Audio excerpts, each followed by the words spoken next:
Hey there, how are you doing? Good. I don't know why my AirPods are not working. Okay. So I actually figured out what happened with my OneNote. Yep. Um, so remember I told you that my OneNote was like, or my Office 365 was through my school. Mm-hmm. So I apparently like yeah, when you graduate, they kind of cancel the membership. Yeah. So I have to get like an actual Uh-huh. non-student Office 365 membership or something, like a yearly membership. Mm-hmm. You can So still what I'm, access it online though, right? what's that? You could still access it online, right? Oh yeah, but like for example, if I want to use it for my iPad and stuff, like to take notes for other things, Mm-hmm. I need to have like a subscription to Office 365. I Hmm. guess I don't know. Okay. Yeah. Because I don't think I have a subscription to that. But, No, do you actually take like when you take the notes or when you actually write down, you have an iPad, right? oh, not on an iPad. No, I use Windows. Oh, you have a Surface or something like a tablet? Oh, yeah, I have the Surface. Oh, but then that comes with the OneNote app. Yeah, probably. Apple always charges for stuff. Um, Yeah. but I also like. Okay. Um, But yeah, we can use the online version now, Oh and yeah, yeah, yeah. That's fine. and you're able to edit it online, I believe, right? Yeah, but how would I write if I don't have a pencil? Oh, I mean, like if you use it online on your iPad, if you're able to edit it, Oh, you can perhaps do that. Yeah, okay. and like worst case, well, I mean, like this isn't for everyone, but I like pirate all my stuff, so that's whatever worst case. But it seems like yeah, you could still use it for the most part. Okay. Um, all right. So, what would you like to work on today? Can we continue with the chemistry physics? Okay, that section bank, of course. The Yeah, at least for a little bit, and then I want to touch a little bit on if we can find some questions for um, amino acids and enzyme reactions for biochem. Uh huh. And like any particular question regarding that? Well, I don't think we can filter that in double AMC, but maybe we can do it through the filtering system of UWorld. So I Yeah. can just open some questions from there, and then I can share my screen with you, or I can give Yeah. you my login information, whatever you want. uh, but yeah. Within that, what types of questions? I guess. Um, because all you really need to know are just the basic ones, the acidic ones. But for example, like questions about like isoelectric points Oh and yeah. like enzyme reactions and stuff Yeah, like yeah. that. So like isoelectric point is just basically you alter like the pH for it Mm-hmm. to reach. So the isoelectric point is the pH at which the amino acid is neutral. Like a Zwitter ion. Mm-hmm. And um like isoelectric focusing, when they use that gel, they they could have like a number of like peptides, and they see how and they and it's across a pH gradient, and they see where it moves to, and that will be the isoelectric point. The isoelectric point, just think of it as, I mean, like iso meaning like the same, and it's just the pH at which it will The be. amino acid is neutral. Yeah. So generally speaking, if it's a neutral amino acid, the isoelectric point will be around like 7. And sorry, one sec. Hello. Yeah. Yeah. Are you here? Okay. Okay. Yes. Yes, I will. All right, thank you. Bye. Sorry, that was a plumber. No, it's okay. Okay, so yeah, so that's isoelectric point stuff, and let's see. And So why do they say that you have to memorize all the isoelectric points for? because they say I mean, that like, about everything, you don't need to memorize any but of all that the stuff. amino acids that you need to memorize. You only need also. to memorize, the basic ones and the acidic ones. Okay, but yeah, which I already know them. But like, Mm-hmm. do you need to also know like the you need to go into the structure and all of their Uh-huh. characteristics, or just know like which are the basics, which are the acidic, and that's it. So like, all right, if you wanted to calculate the isoelectric point, right? So okay, every amino acid has, a C terminal and an N terminal, right? Wait. Yeah, sure. Okay. Oh well, just remember to whenever we start going over the questions to Yeah. record it so I can go over it later. I Okay. just remember. Sorry. All right. Okay. I'm recording it using a different Oh, that's fine. app Yeah, don't worry. thing, so I can get like the full screen, because when I tried recording through Zoom last time, when we did the shared screen, like it would only show this shared screen, so it was just like irrelevant stuff from my notebook. But this time I have got like it. everything, yeah. But yes. So okay. So the amino term. So the N terminal, the C terminal. So you know what I mean when I say that, right? Yeah. Like, what is at the N terminal? An amino group. Good. And then carboxylic acid group on the other one, right? And the pKa of the carboxylic group is like roughly around like 2 something. And for the amine group, it's like around like what, like 9? Mm-hmm. So isoelectric point, you just calculate the average of those two. Now, if it was, so yeah, you'd get something like 5.5, right, or like 6.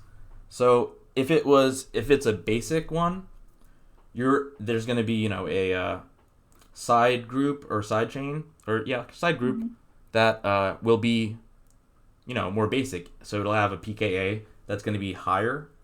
So you just take the two highest pKa's and average that. Wait. Sure.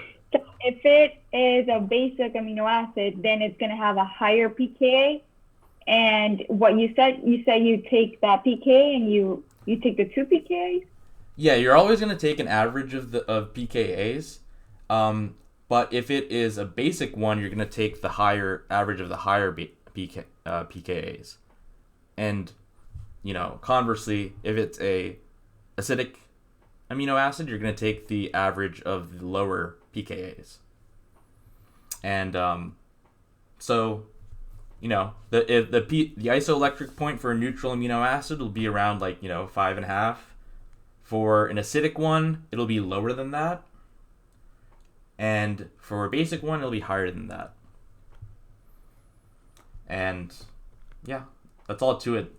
An actual value, you can still, calculate that, but as long as you are able to see, conceptually how the isoelectric point, will shift, towards something greater than, 7 for basic ones and less than 7 for acidic ones. Mm-hmm. Yeah, yeah, I think we should do some questions about that. Okay. So I can see exactly what. Sure. All right, so let's get to it. I mean, we can do some of the BB section bank. I'm sure there's tons of questions for sure. in that also. So Okay, so all right, so yeah, which one do you want to do? You want to do some BB then? Mm-hmm. Okay. Yeah, let's start with the positive side. Let's start with the easier part. Okay. Uh, So all right, I'm let gonna me open up them. the section bank for BB.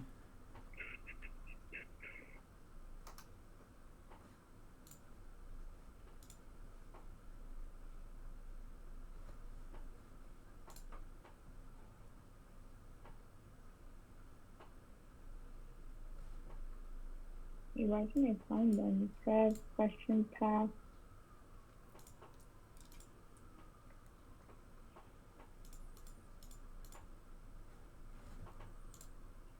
That's weird. Oh.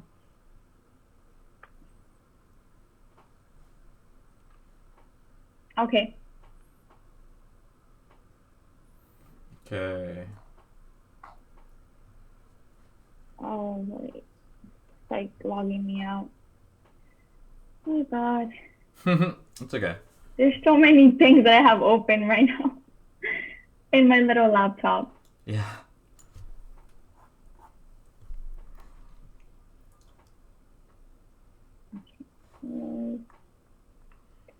Section bank.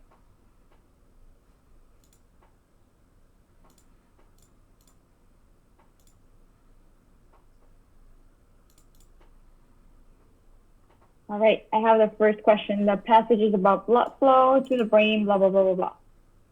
Mm-hmm. Okay.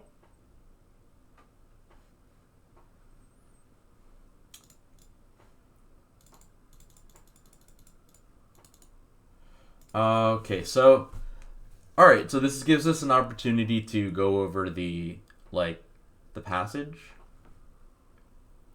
Okay. Here, one sec.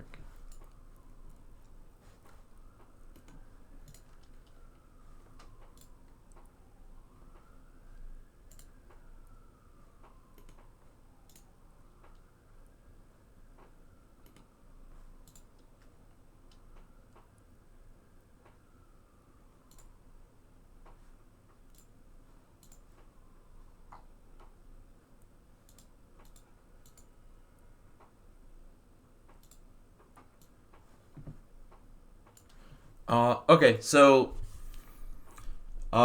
Wait, did you just read that passage? no, I just Oh, I was moved. reading the passage and I was like, oh my god, did you just like read the whole thing? No, but all right, now we're gonna read it together. So, Okay. well, first of all, I look at the question, and it says what type of enzyme is likely to suppress CBC.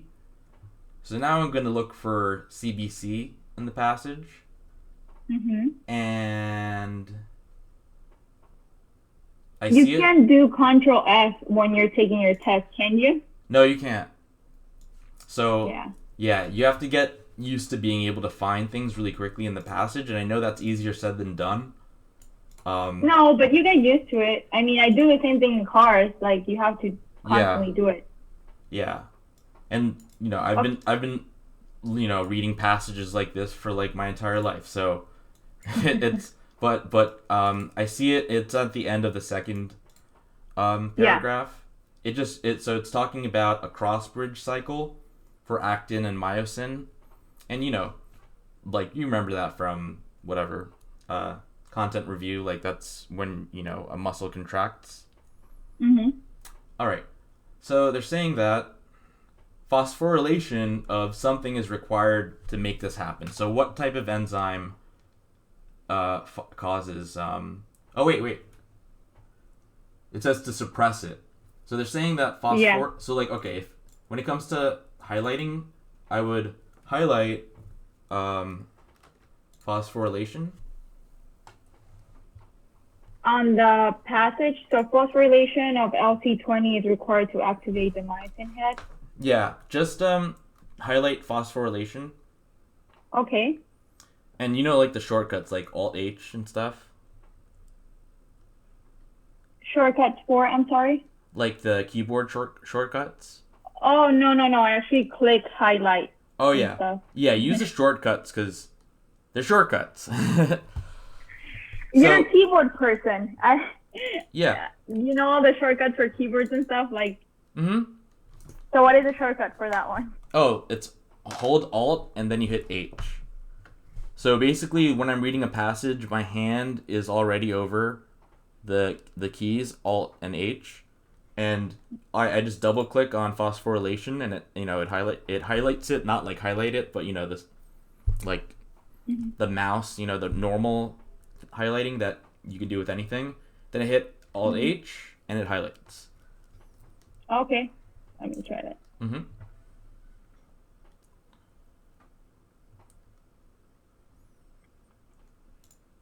Okay, got it.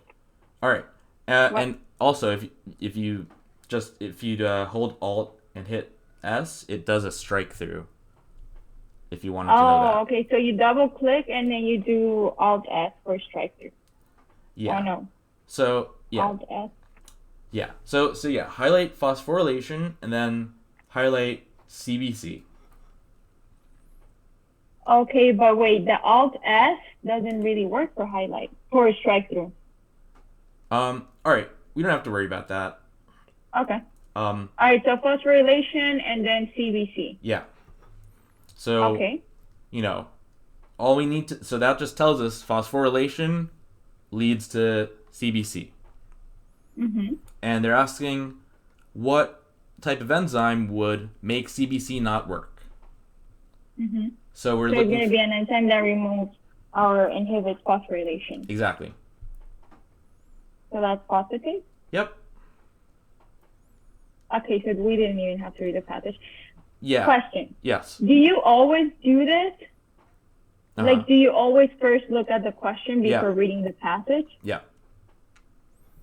Because, at most there's 5 to 6 questions per passage, and like most of the time you can get through those. That's a very small amount of passages, because these passages are from like research papers, Mm-hmm. This one, it says this is from a paper that was published in Nature, so Mm-hmm. I don't know if you've done any like research like in labs and stuff, but so like reading all those papers, it's a hell of a lot.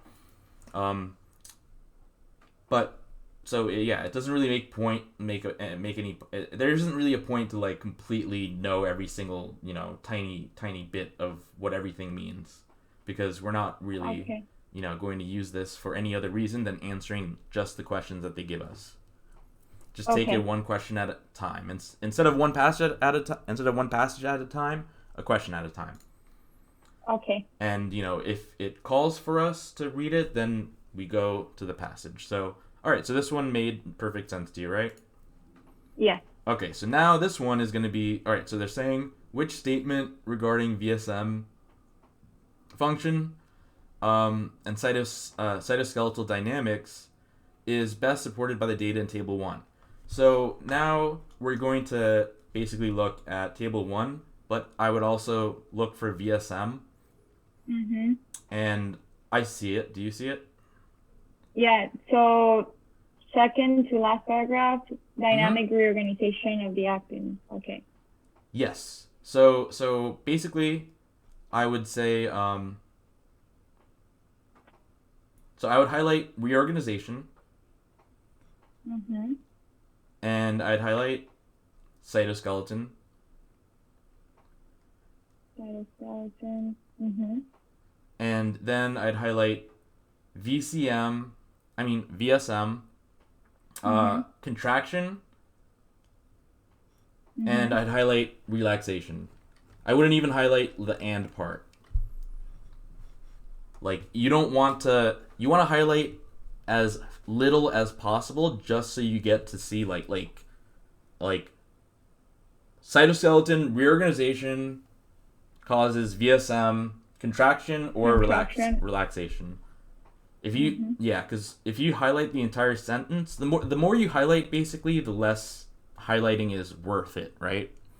Because highlighting is meant to, emphasize certain aspects of it. So if you highlight everything, it's not going to emphasize it, right? Okay. So there. Okay, now we look at the table, and we see different things about pressure. Okay, so for the table, since right now it's not like completely obvious, I'm going to like kind of look at the paragraph above it. Okay. To give it some context. So it seems like it says changes that occur in VSM during the MR, which is the myogenic response. That's up on the first paragraph. Okay. So I would highlight there MR. So, Mm-hmm. for example, like, don't you think that while you, and this is not like, I'm not saying it's wrong, I'm just saying Sure. like in this case, when you're saying, so, okay, I look at the table and I'm like, I have no idea what the table is talking about, so let me just get a little bit of context, and then I read the paragraph above it, which says, so the timing changes that occur in VSM during the MR, and I was like, and then I'll be like, what is MR? So I have to go up and read what MR is. So basically, I'm like reading the passage, even if I don't want to. Or like even if I didn't do it initially? Yeah, because it shows you which things to focus on. If you read it without the questions, you're going to not know what to focus on. Right, because you don't know what they're going to be asking you. Yeah, so now I know that the MR basically causes, vasoconstriction, right? Mm-hmm. And so now the table is telling me like arterial diameter. So they're basically changing, Okay, so anyway. So do you see how it says MR? So I would highlight MR and I would highlight cerebral and vessels. And then Cerebral yeah. And vessels. Mm-hmm. Where are you looking for vessels? Where are you looking at vessels? Top paragraph. Oh, you're talking about the top paragraph. Mm-hmm. Okay, so blood flow to the brain is regulated by changes in the arterial vessel diameter in response to intravascular pressure. Okay, so MR, cerebral, and vessels. Yeah, and then constriction. Mm-hmm. And then dilate. Constriction and dilate. Okay. So basically, what that tells me is that the MR is responsible for vasoconstriction or vasodilation in the blood vessels of your brain.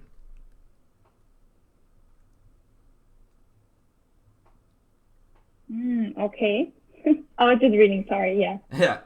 So okay. So now I am going to take a look at. I mean, I kind of have a good idea of the table, but I'm going to, look at the paragraph right above the table. And it's basically just saying, in the experiment, they're trying to change, VSM, vascular smooth muscle, right? AKA, the blood vessels, right? They're trying to examine the changes in it, right? Whether it dilates, whether it constricts, right? And they're basically just measuring arterial diameter.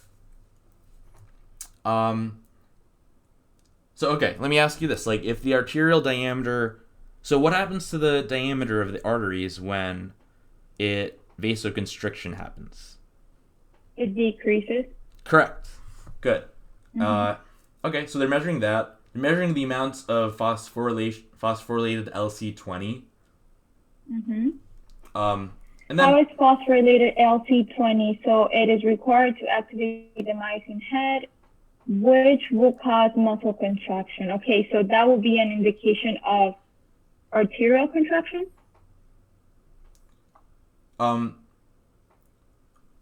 What? No. Sorry. Wait. Causing what? No, because so they're measuring arterial diameter, right? They're measuring phosphorylated LC20. No, just keep going. Don't worry. Keep going. It's okay. I'll write some stuff in the notebook as to how I would like process this. So I'm going to write, but there's surely going to be a delay. Yeah, don't worry. Let me actually get something to write with.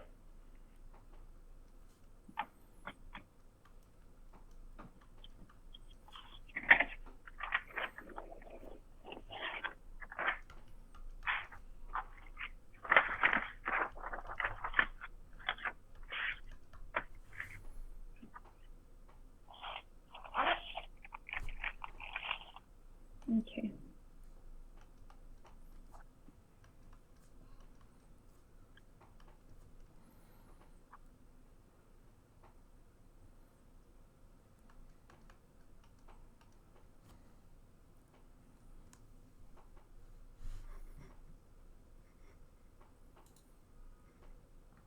Yeah, another way of going about this is looking at the variables in that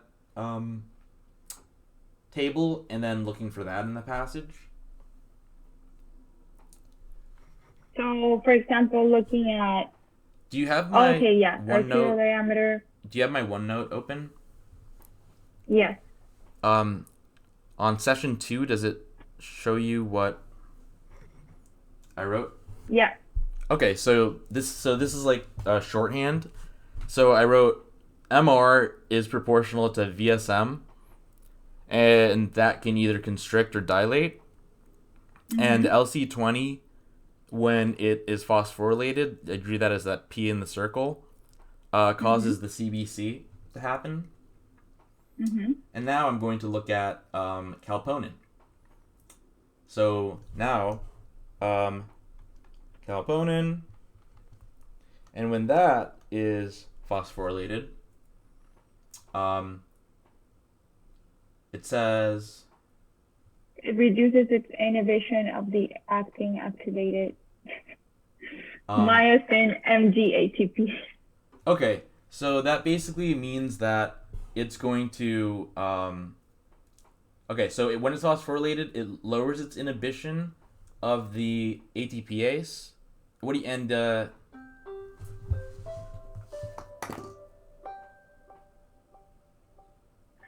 Sorry. Hello? Oh, okay. Call me when you're here. Bye. Sorry, I have to have a plumber here and fix stuff.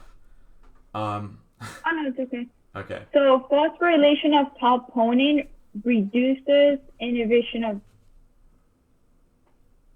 actin activated myosin. Yeah. So basically, like, it removes the ATP. I suppose. So if it's phosphorylated, it'll cause more of the ATP to like connect essentially. That's all. I mean, like that's all we need to know for now. But it should kind of like click with some of the things that you did in content review, maybe. If not, it's still fine. No, I know this part. Like I'm familiar with muscle contraction, but I'm trying to think. So if I think I find confusing the part that it says it reduces its inhibition. Okay, so phosphorylation of calponen reduces its inhibition of what inhibition? Its inhibition of what? Its inhibition. Arterial diameter and the amount of phosphorylated LC20. So anytime you see inhibition, it will do that to an enzyme. So then you look for an enzyme, and they're going to be, ending in ASE. So the enzyme here is MG ATPase. Oh, MGATPase. Okay. Okay. Okay. So yeah, and then let's see. All right, G Actin were determined in response to a three. So G Actin is just a type of actin. Like so, I'm looking at that like passage above that one that we're looking at, which is basically the third passage down. Yeah. And maybe I'd just highlight G-actin, polymerize, F-actin. G-actin, polymerize, okay.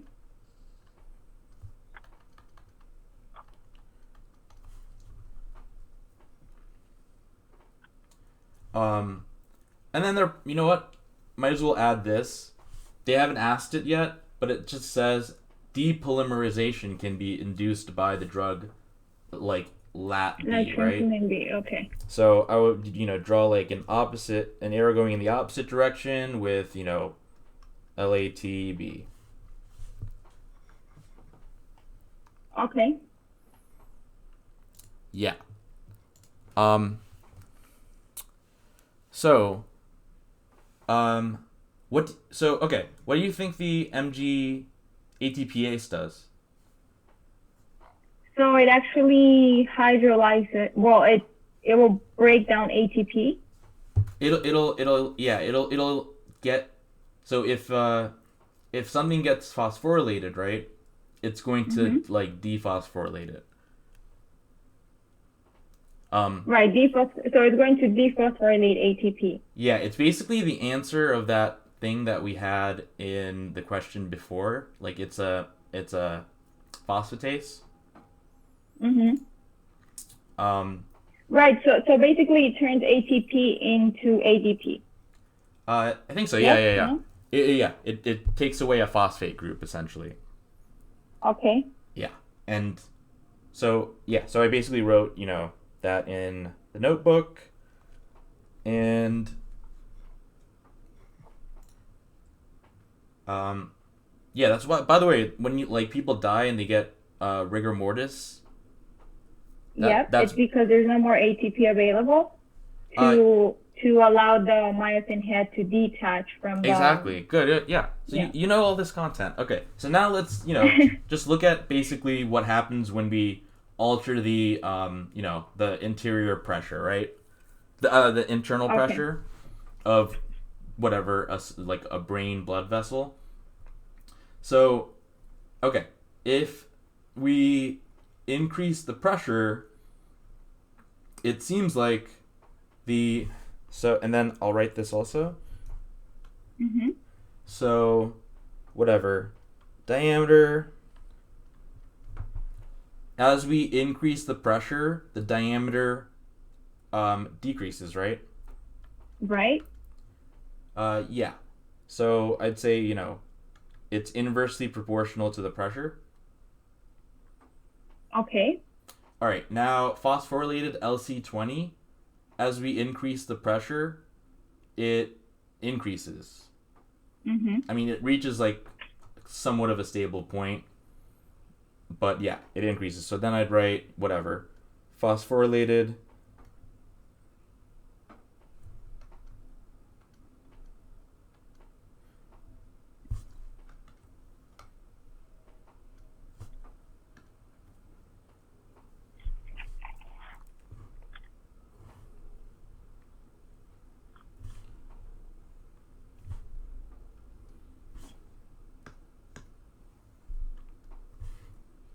Oh, where's my drawing go? Okay.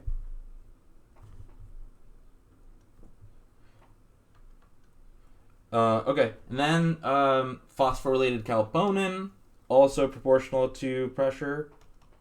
And then the amount of G-actin.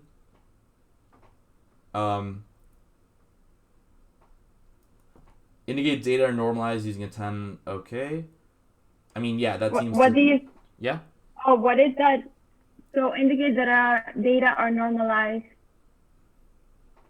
What is that important? Yeah, so since everything else has units, right? Or is a percentage.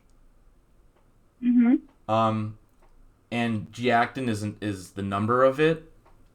They're just trying to tell you that the numbers like 1 and 0.3 or 0.3 and 0.1 and stuff are they're not like how many molecules are there.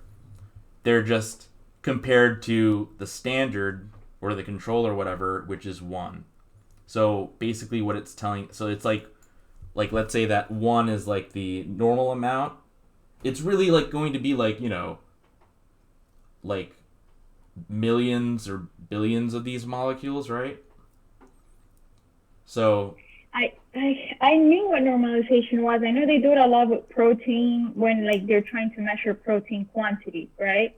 yeah, when you normalize something, essentially what you're doing is you're setting like a basic kind of standard, and you compare it to that standard instead of having like an exact amount.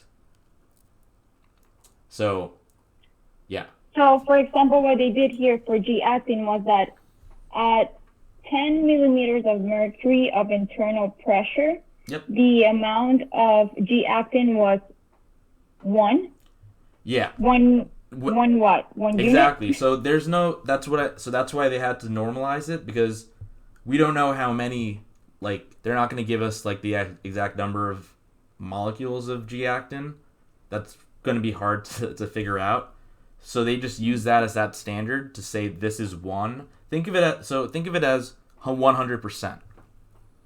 Okay, so then for 80 it would be 30%, and then for 120 will be 10%? Yeah. Okay. So like, Got yeah, it. we're just looking at changes basically, right? Mm-hmm. So yes. So basically, like, whatever number, or rather, I would write concentration of G-actin, and it goes down, right? So that's also inversely proportional to proportion.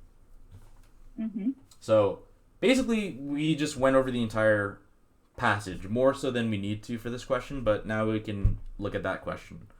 Okay. So, which statement regarding VSM function and cytoskeleton dynamics is best supported by the data in Table 1? Okay, so we'll go through, each of them. So, vasoconstriction is associated with an increase in ratio of F-actin to G-actin. Now, what do you think about that? Well then, so if vasoconstriction is inversely proportional to the pressure, but the amount of G-actin, it's also inversely proportional Well, to the pressure. Well, A isn't saying anything about pressure yet. It's just saying, is it true? So, So G-actin turning into F-actin happens through what? Like polymerization, right? Okay, yeah. So, and But yeah. since it said vasoconstriction, that's why I looked at the arterial diameter, right? Oh yeah, but they're just choice A isn't saying anything about that. All it's saying is that well, okay, we can look at it that way. So vasoconstriction occurs as we increase the pressure, right? Yes. Because that diameter decreases. Mm-hmm. Okay, and then the G-actin amount decreases as well, right? Yes. All right, and it decreases because it turns into F-actin, right? Mm-hmm. So A would be true, wouldn't it? Yes. Okay. Now, of course, we're not going to leave it there. Let's look at B. Oh my God, no. So it's A. So okay. B is saying F-actin levels decrease as phosphorylation of LC20 increases. So that is F-actin levels decrease. Oh no! It's actually F-actin levels increase. correct. Yeah, because if G-actin is decreasing with phosphorylated LC20, then F-actin needs to increase. Mm-hmm. Okay. So B's out. And then let's see. Vasodilation does not affect phosphorylation levels of calponen. Here, I'll be right back. I have to just talk to this plumber.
Okay.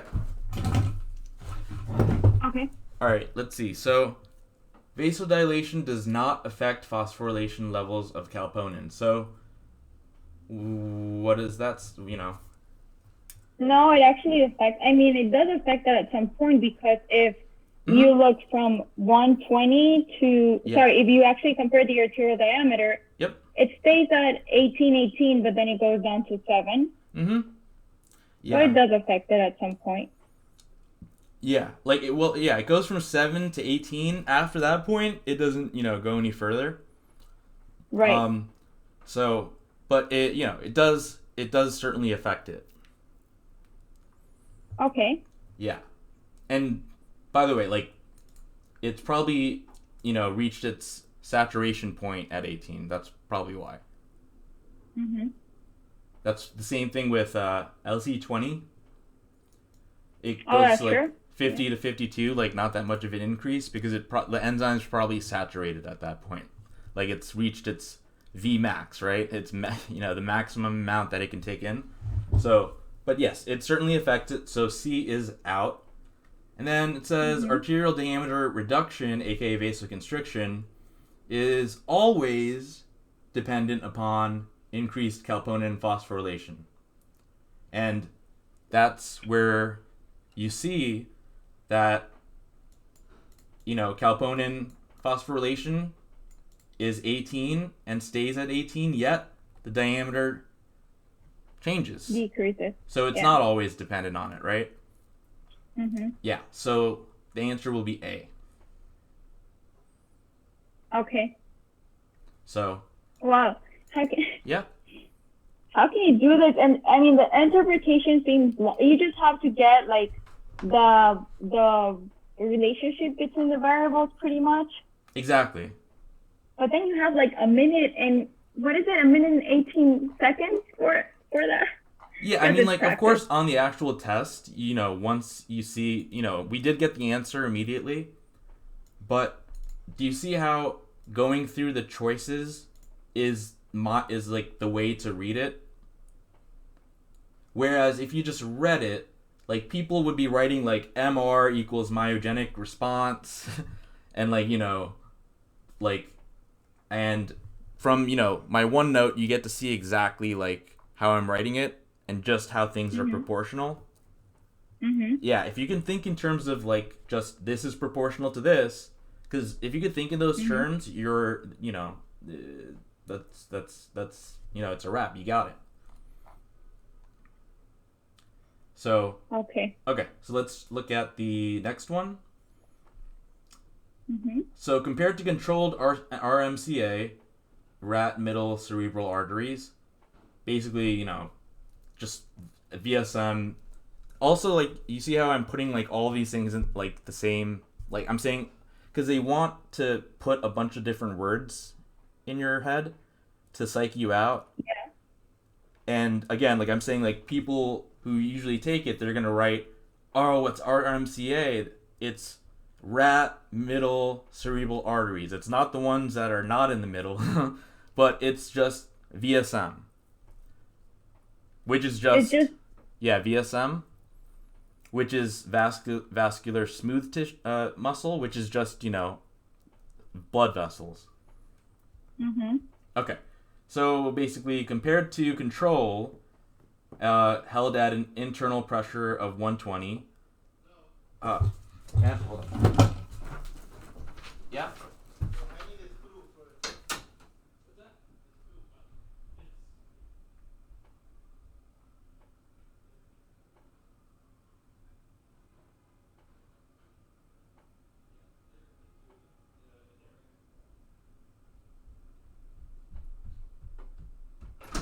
Okay, so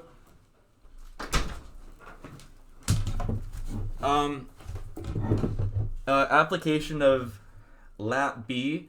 So like sometimes you get a sense of like knowing. Did you know that this was going to be on the passage since you emphasized on lat B?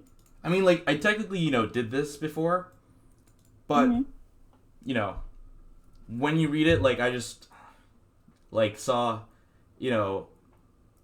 polymerization, and then something that does the opposite by a drug, and most of these passages are going to involve some question about that. So okay. So anyway, when they do that, right, it's going to stop the polymerization, which would mean what?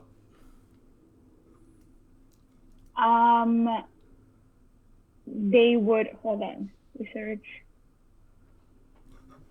In my notes, do you see what I wrote with G-actin and F-actin? Yeah, so you said that G-actin polymerizes into F-actin, and then lat B does the opposite thing. Exactly. So depolymerizes, right? And then, okay, so that happens whenever there is VSM, right? Oh, all this stuff is happening to the VSM. But basically all you need to know, though, is that, like, what's going to happen to the... I mean, if polymerization causes there to be more F-actin... There is going to be VSM, or at least that's what I read on the passage, that on the paragraph it says VSM contraction and relaxation. Yeah, just look at the part that says polymerization causes G-actin to turn into F-actin. Mm-hmm. So depolymerization would cause F-actin to turn into G-actin. Mm-hmm. So the amount of... Tell me what happens to the amount of G-actin or F-actin.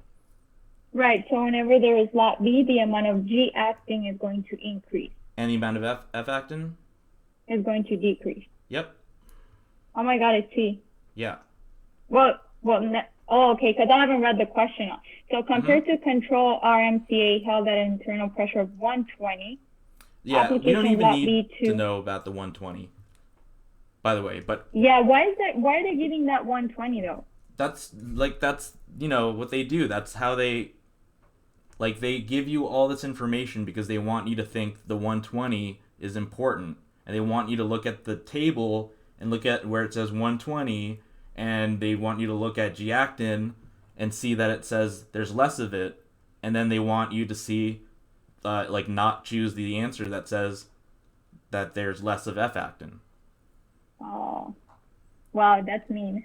I mean, like, yeah, that's why, I'm saying, like, like if you can get to the point where you can separate the useful information from the useless information, you're good. And so the way that I wrote like things out, that kind of shorthand is like how you want to like write it out. You don't want to write any sentences. You don't want to write, what VSM is, because I guarantee, because 270 people take this test like a year, right? And they're smart. They're like the smartest. Like pre-meds are like the smartest people compared to like other groups, and so this is like a hard test, and they have to make it hard because they need to like they can't let everyone in, right? So they're going to, and another thing is pre-meds are the type that take thorough notes about everything, right? And yeah, going about, this test you can't go about that way because it's never gonna work. That's what you see, or like it has happened to many of my friends. Like they have like really good GPAs, or like they're really good like in their classes. Yeah. But then they take this test, and whatever they get, it's like not proportional to. Oh, sorry, my phone.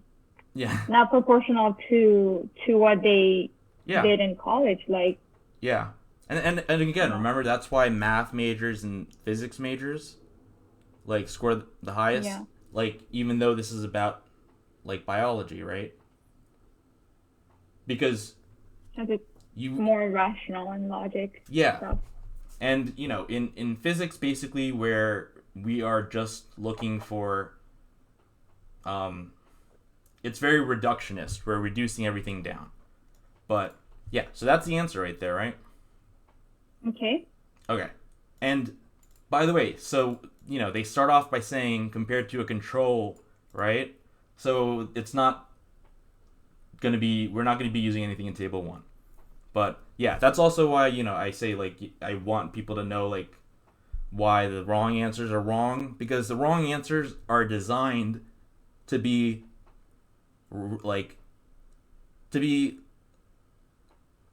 possibly right if you think about it in a way. They're like kind of like leading you on to like the wrong like down the wrong path. Right. Okay. But yeah. They sound, what you mean is like they sound right. So for example, I see a lot of that in cars though, like the most elaborated and the ones that sound prettier are usually the wrong ones. Oh like, yeah. Whenever you're like, oh my god, this has to be right, but then you don't really know what it means, and then you click it and it's wrong. Yeah, we could do like a car section as well. Or like I would love to passages. do that Picasso passage that everybody talks about.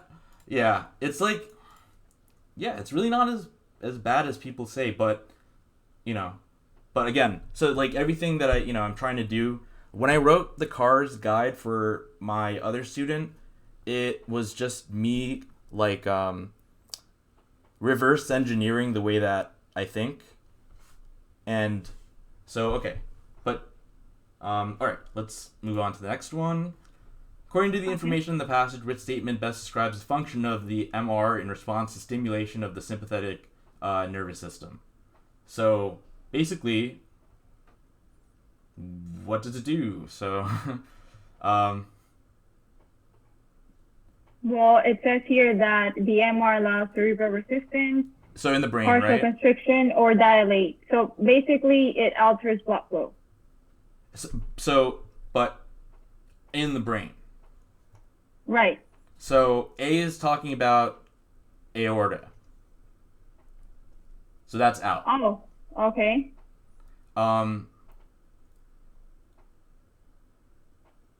Now. Moderates blood flow to the brain under high pressure. Yeah.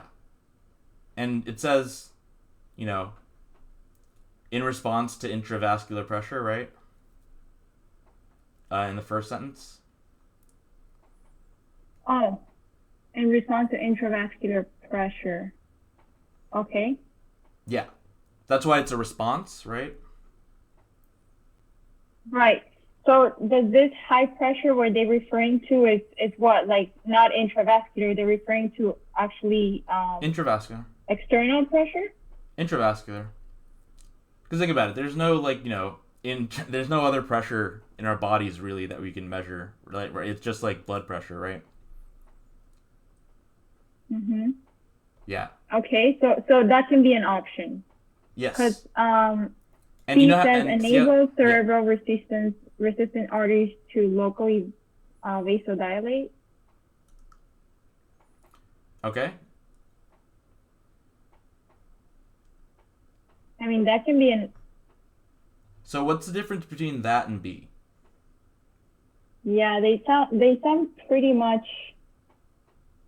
Well, that B is saying that it moderates it. Basically, it allows for either constriction or dilation. Correct. And then C says that it only enables dilation. Exactly. So so C's out, right? C's out, yeah. Because any type of statement that is like absolute means that it's easily proven wrong, right? Okay. So C is out, and then D.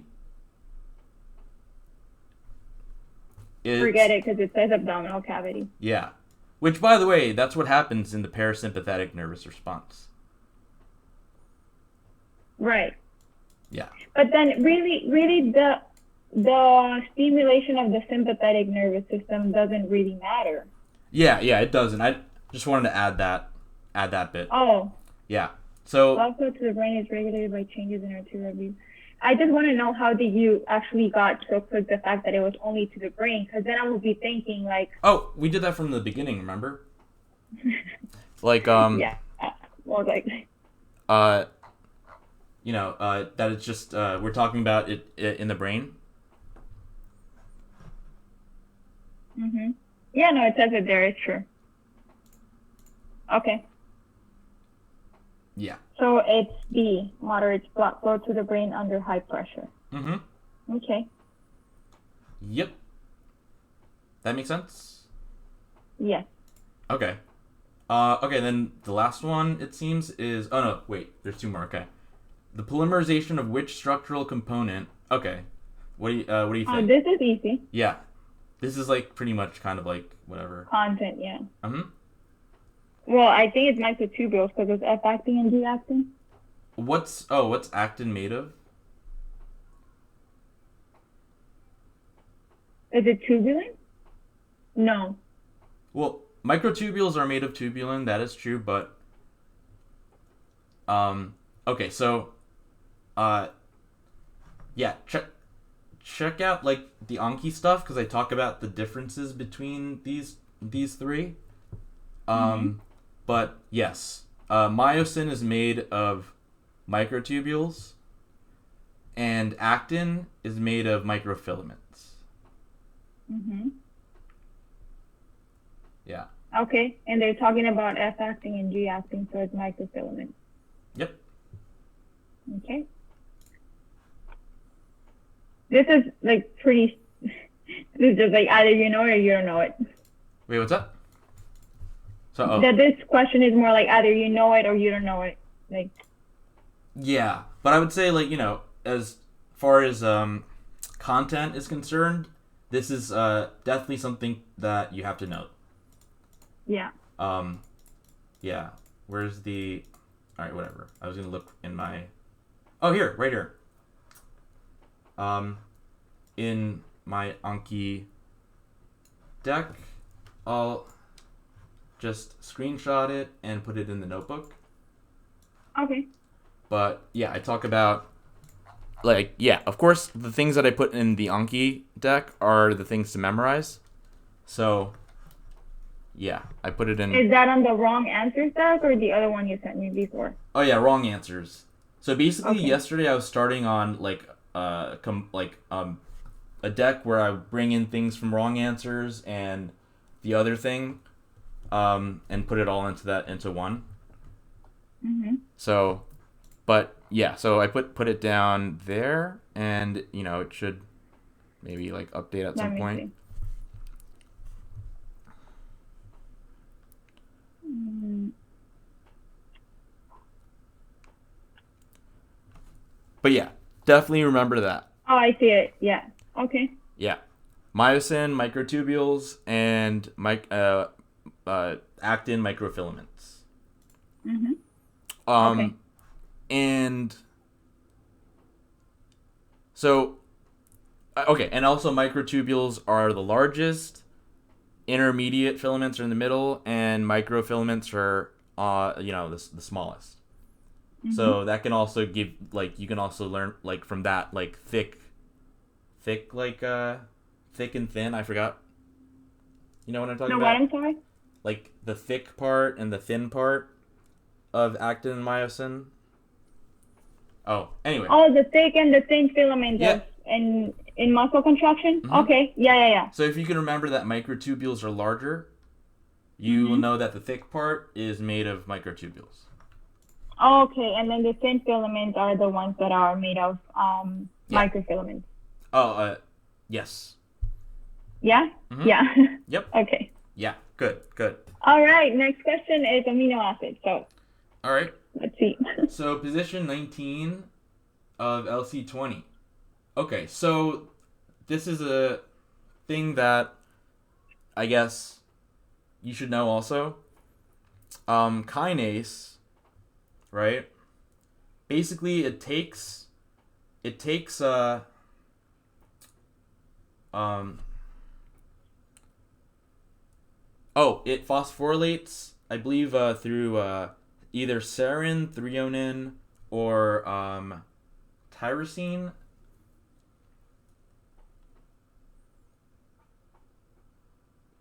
um,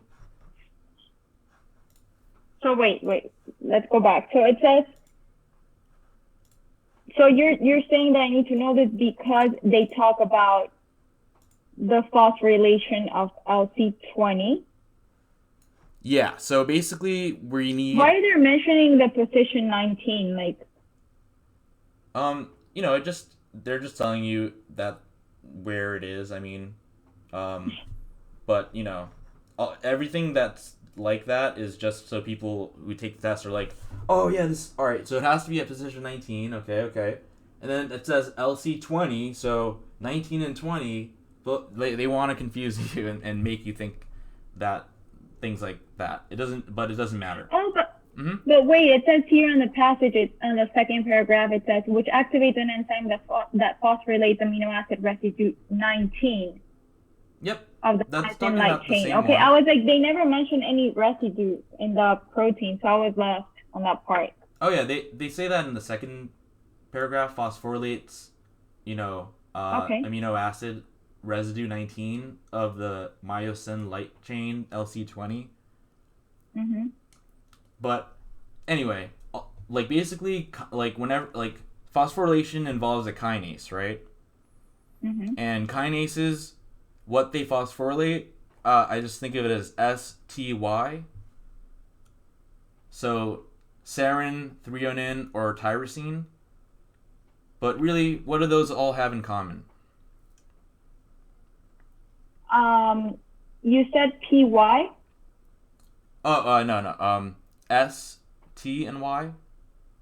Oh, STNY. So serine, threonine, and Yeah. How about this? This is a better question. DNA polymerization, right? Mhm. So what happens there? Like, yeah, like like let's say you have one nucleotide, right? And it's and then there's like like a whatever another nucleotide. How does that polymerize? I believe that it's through the phosphate group, right? There's a phosphate group that is removed, and then it attaches to one of the carbons in the ring of the sugar. Yeah. So what exactly does it attach to? And hydroxyl group, Exactly. alcohol group. Exactly. Hmm. So that alcohol group basically is related to phosphorylation, right? I assume so, yeah. Okay. And serine, threonine, tyrosine. They all have an alcohol group. Yes. So those are the Okay. ones that get phosphorylated. So I don't even know what these structures are. I mean, I can guess. But all I'm looking for is the one with the hydroxyl group. So it's going to be that one. Are these the only amino acids that have a hydroxyl group? Like the only ones? No. There may be like another, but from the choices, it's the only one. And there may be like one more, but I mean, predominantly it's going to be, you know, the ones like, yeah, it's going to be the ones that have them. Like, yeah, Sarah, like the only ones I can, yeah. Okay, yeah, it's D because it's the only one that has the alcohol group. Yeah. Oh, wait, I know that everything that you just explained to me, it makes sense, but how did you actually come out with that? So every time phosphorylation happens, yeah, it has to happen through an alcohol group? Yeah, because, like, so yeah, when you think about content, instead of thinking, because I know I said it happens with these amino acids, and I was going to explain that, but that would be too much just telling you. So I asked you about it, what happens when it happens with DNA, and you were able to correctly get that answer, right? And that's how you know. Okay. And yeah, and I'll tell you like exactly what happens. The OH group acts as a nucleophile. And it attacks the phosphate or the phosphorus atom in a phosphate and creates a bond with it. So that's why, you know, it in between nucleotides, they're phosphodiester bonds. Yeah. Yeah. So, you know, try to see everything as like through like a very interdisciplinary approach, and make as many connections as possible. That way, like you have like just multiple ways of answering a question that will get you the right answer, which just raises the probability of it being right. So, and if you didn't know the content, you can like you didn't know that it was with serine, threonine, and tyrosine, but you know that when like DNA gets phosphorylated, right? You know, it's an OH group, and looking at these, we're going to look at what's different. So even if you didn't know that, I would choose D. Because A, I just get something, you know, I guess it's glycine. Then B, I get something, maybe it's like isoleucine or something. It doesn't matter. B and C, like they're just, what's the difference between them? There isn't really like any difference. But D has an OH group, and whenever you see that OH group, that's why you see the OH group so much. Yeah. but yeah, it's a nucleophile. Okay. So. Got it. Yeah, and yeah, try to connect as many things as possible. I see OH, I think nucleophile, which is a Lewis base, which means that its electron pair is going to nucleophilically attack something that is, you know, electrophilic, roughly. Electrophilic, yeah. Yeah. So it's D, and I don't even know what it is, but it must be either serine, threonine, or tyrosine. Well, I know it's not tyrosine because that has, you know, that benzyl group. So it's either serine or threonine. It says it's serine, but yeah, we know. So amino acids right there. Right?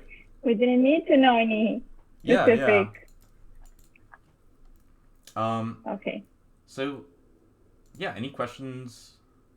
Nope. There. Let's jump to number 8. Okay.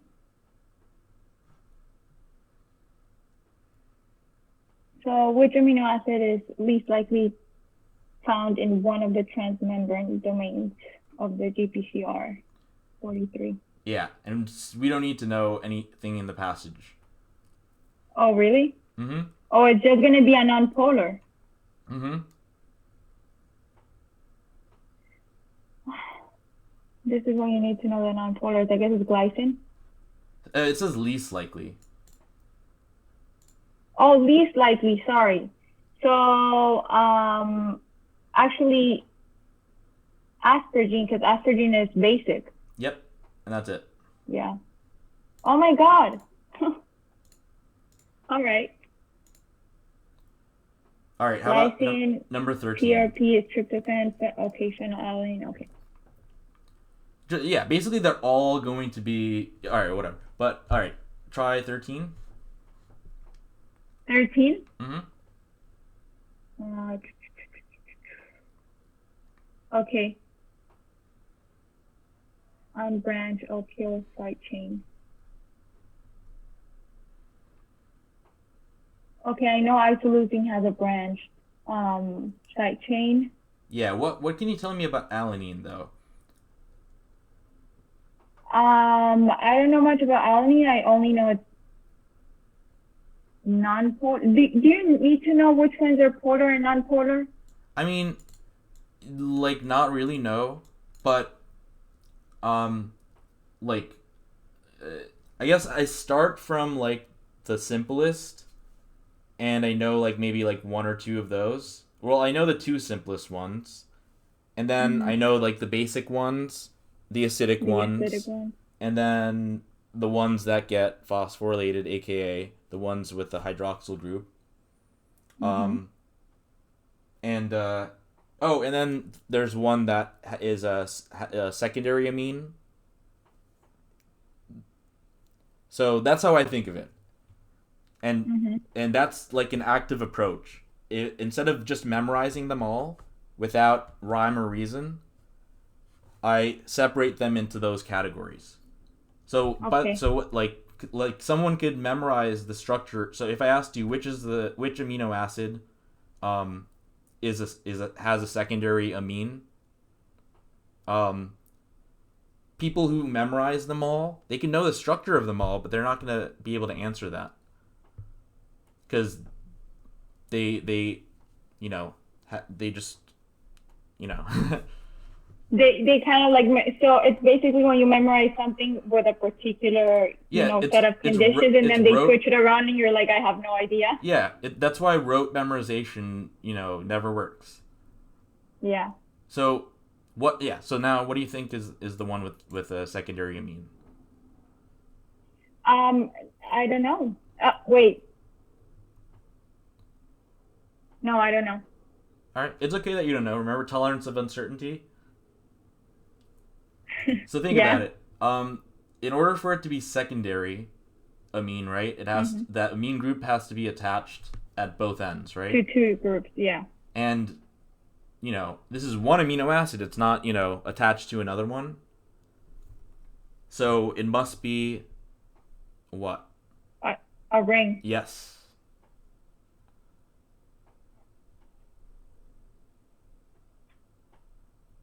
Is it proline? Yeah. Proline has an amino? Yeah. It's proline? Yeah.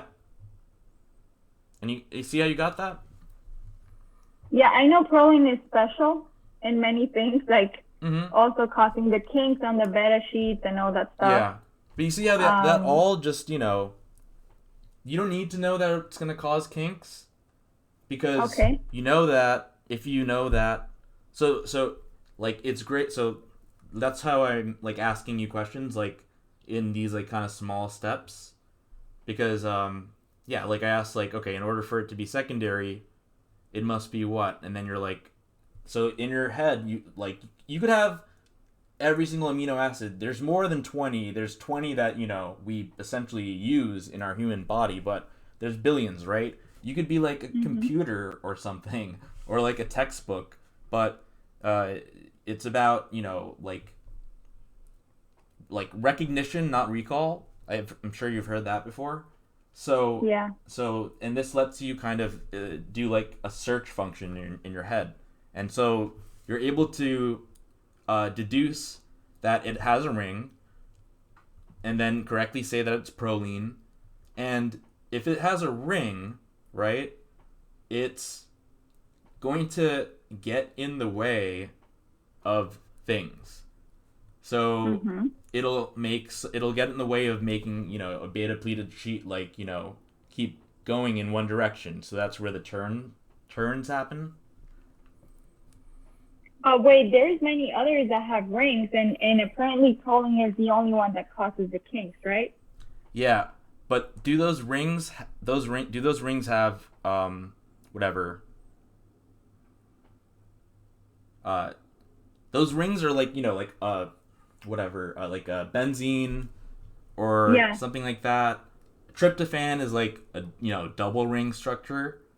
But yeah, you're just looking for the that secondary amine. Okay. Because that is what's bound. Like, because all right, let me put it in a better way. Proline is a secondary amine because the secondary amine in it is the N terminal, whereas all the other ones, it's the side chain which could have a ring. Oh, the secondary amine is the actual amine of the N terminal? Mm-hmm. Yeah.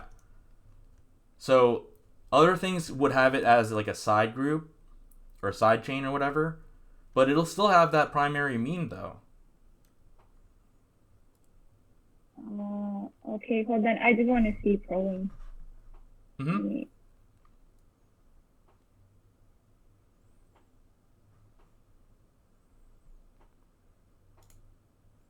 Okay.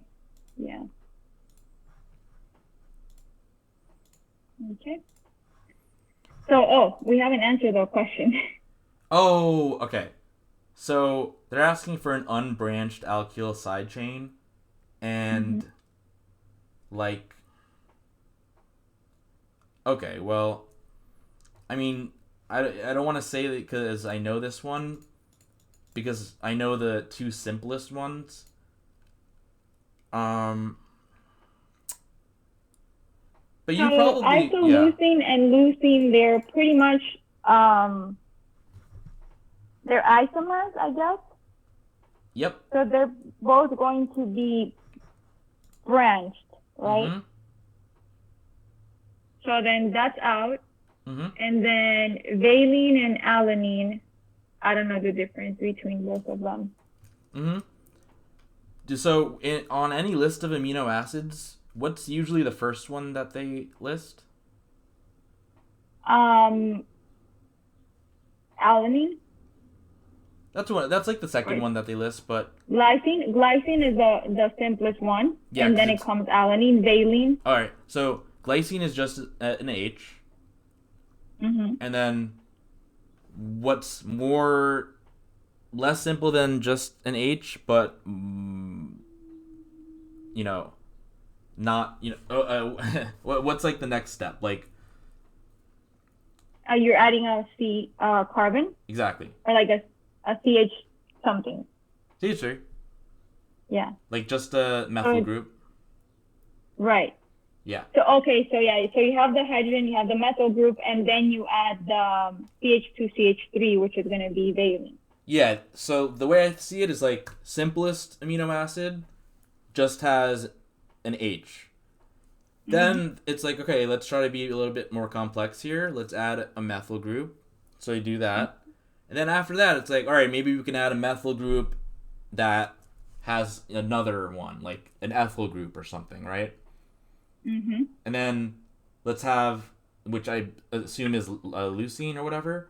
And then isoleucine would be like, let's take that that ethyl group and let's move one of them to be like, on like this carbon. So it looks like kind of like an isopropyl kind of thing. But yes, this is going to basically be alanine, and that's just the one that has just one amino. I'm sorry, just one methyl on it. Right. Hold on. And valine has two methyls and a CH. Okay. Okay. Yes, and I'll okay, so that's that one. So yeah. See, I'm just going through like the amino acid Yeah. kind of questions. All right. How about 21? Okay. 19. Okay. Which So amino acid? without looking at anything, like, tell me about these amino acids. We're gonna do like like what's different. Okay, so asparagine is basic, glutamate is acidic, lysine is basic as well, and valine is, I guess, non-polar. Just neutral is good enough. Yeah, neutral. Yeah. So be careful with asparaginine or whatever. Ooh, yeah, they're both acidic. No. Oh, so okay. There's aspartic acid and there's asparaginine, just like there's glutamine and glutamic acid, right? See, that is very okay. So because when I read it on the book, it said so it's glutamate and glutamic acid, and there is aspartate and aspartic acid, right? Oh yes, Which are yeah. the I meant oh, I forgot. Yeah, so aspartate, and glutamate are the acidic ones, and then asparagine, or I don't know how to pronounce that thing. It's the basic one. Oh. Okay. So it's not the basic one. It just is essentially what happens is, so okay, let's say you have aspartic acid and you replace that carboxylic acid group with an amine, and then you get asparaginine. No, really? Yeah. And it can help, and if it ends in INE, that's gonna kind of, well, actually, that's not gonna really help you. But the glutamate and glutamic acid, like acids, will be like when they lose a proton, they'll be like the whatever, the salt version of it, like the 8. It'll end in 8 or whatever. Yeah. So yes, so we could treat those as the same. But yeah, asparaginine is it's like it's basically aspartic acid with a amine group instead. And then the other one. Is there any basic amino acid that comes from glutamic acid? No. No. But there's a amine version of that too, which is glutamine. What? Yeah. Okay, wait. This is like okay, so glutamate and glutamic. Okay, glutamine. Glutamine is a basic amino acid. No. No. It just you take that carboxylic acid out and you replace it with an amine, so it's glutamine. But it's this is it's polar. It's polar in charge. Okay. Well, we don't have to worry about polar or non-polar. Sorry, I just wanted to know where it belongs to. Yeah. Basically, if you see like a benzene group or something that's like a ring, right? It has a lot of symmetry in it, so that's going to be non-polar, right? And everything else is going to be polar. It's better to how should I put it? It's better to know the things that are different, because everything else will just be the same, instead of knowing everything that's the same and then going from there. So, like again, like even though I never just sat and memorized the amino acids. However, I take note of the ones that are different and how they're different, and that kind of lends me some knowledge, but it's through deduction. Right. Because like if you just memorize like glutamine looks like this and it's non-polar, blah blah blah, I see it as glutamine and glutamate. There's definitely a connection there, and the connection is that it's just you take that carboxylic acid out and you put a amine group there. Same thing with asparagine. Well, you only take the alcohol, no? Well, From the carboxylic if you leave acid? the carboxylic acid, it would still be an acid, so it would be called an acid. Oh wait, so like when you have glutamic acid, because the only difference is that it still has that carbonyl though, but then instead of having the OH of the carboxylic acid, which is in glutamic acid, it has the amine group. Mm-hmm. So you're basically taking just the OH, right? Yeah, but okay. So I guess when I say you take out the carboxylic acid, I don't mean, like that you're losing that it's being decarboxylated, like you're losing CO2. Mm-hmm. So I don't mean that you're losing the carbonyl and the I'm not saying that you're losing that entire thing, but you're losing the part that makes it a carboxylic acid is what I'm saying. Got it. Okay. Yeah. And it's what then? It's an amide, I believe, or something. Yeah, it's an amide, or however you say it. I don't know. Yeah. Okay. Yeah. So that's what you can. So yeah, when you see those, you can think of them, as like that. So basically, okay. So we have asparaginine, which is its own thing. Whatever. Let's just try to do it by extreme differences first. So asparaginine, it's not going to be charged. Glutamate is acidic, it's going to be charged. Lysine is basic, it's going to be charged, in the opposite direction. Valine, not going to be charged. So basically, B and C are saying the opposite things, and A and D are pretty much saying the same thing. I mean,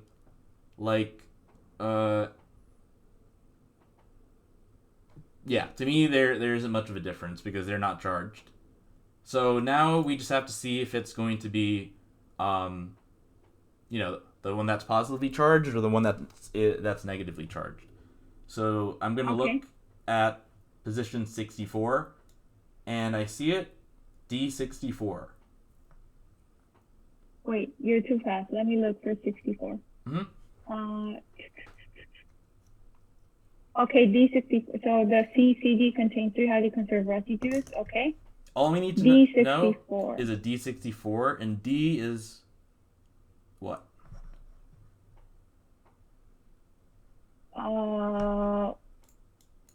So I have a way of remembering it. D is aspartic acid. Yeah, I think of it as aspar dick with a D acid. Yeah. That's why I remember too. And then glutamate I actually remember because it ends in E, so yeah. Oh yeah, isn't glutamate Q? Glutamate is E. Okay. Oh yeah. All right. Yeah. Oh, maybe I think of glutamine. Yeah, I'm thinking of whatever. Doesn't matter. But okay, so glutamine is Q, yeah. Oh yeah, so I think of it as Glutamine. Oh, okay, got it. But okay, so D64. So what? It's a acidic one, right? So if we change it, what's gonna have the least effect in what's gonna basically be the same thing? How can you replace it and not have it really change things? And how do we keep it functional? Right. So if glutamate is actually acidic, it is charged. Yep. So how we do not or the way that we would least affect it would be adding something else that is charged. That isn't in the so it's already aspartic acid, right? So it's negatively charged. So we want to replace it with something that's also negatively charged, right? Yep. Yeah. So glutamate, right?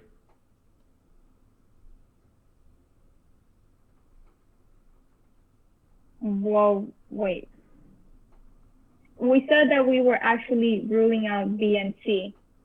Oh, no. I was saying that we're ruling out A and D because those don't have charges. Oh, got it. And then, Okay, and then we were between B and C. yeah. Okay. If the question was most likely to affect it, it would be C. Mm-hmm. And really, okay, so if we only, like, before having all of this discussion about the amino acids, if I would only look at D64 and know that, so D is glutamic acid, right? Mm-hmm. And then glutamate is also the same glutamic acid without the H. So it's a salt of glutamic acid. Yeah, treat the salt and the acid as the same. Because it's going to be in water, right? So it's going to be basically, going back and forth between, the salt and like getting the H, like removing the proton, getting the proton, right? Mm-hmm. In fact, it's going to be, because whatever, Zwitterion and stuff. But yeah, treat them as the same. Okay. Yeah. I just don't understand why they're saying like amino acid substitution, knowing that it's the same amino acid though. It's not the same because it's supposed to be aspartic acid or aspartate. Oh yeah. Oh my God, yes. Yeah. I'm sorry. Yeah, D is aspartic acid, and then it's being changed for glutamate, which is glutamic acid. Mm-hmm. Okay. Yeah, I think this is whatever. So missense mutation or something. Missense mutation. Change of a single causes a different amino acid, and it may not have no effect. Oh, okay. Anyway, because they when they ask questions about mutations, right? Mm-hmm. And a mutation could just produce an amino acid that serves the same function. Mm-hmm. So that is another thing that I'm connecting this to. I will most likely ask a question about that. Oh yeah, what's up? That they will most likely ask a question about that. Oh yeah, they always do. Yeah, I've seen I've seen a billion of these kind of things, so I kind of like also know like what they'll ask you and what type of thing they So that's why like I know what parts of the content is important. Okay. Yeah. But yeah, missense mutation, like let's say there's a mutation and it causes the amino acid to turn from aspartic acid to glutamic acid. Overall, the protein is going to have roughly the same, like similar function, right? Mm-hmm. Okay. Okay. Cool. Not that bad.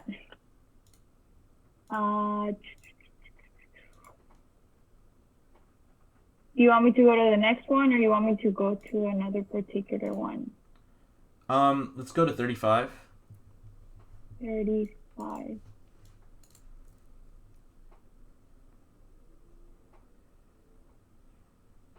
Okay. Okay, the amino acid at position 61, so I go to position 61, and it says that it becomes deaminated. It undergoes deamidation. Okay. I don't know what deamidation is, but I'm assuming it's like the same as deamination, but it's just deamide.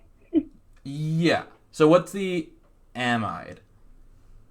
It's kind of like... It's a carboxylic acid with an NH2. Yeah. So, yeah. Okay. So, okay. So, let's see. So, basically,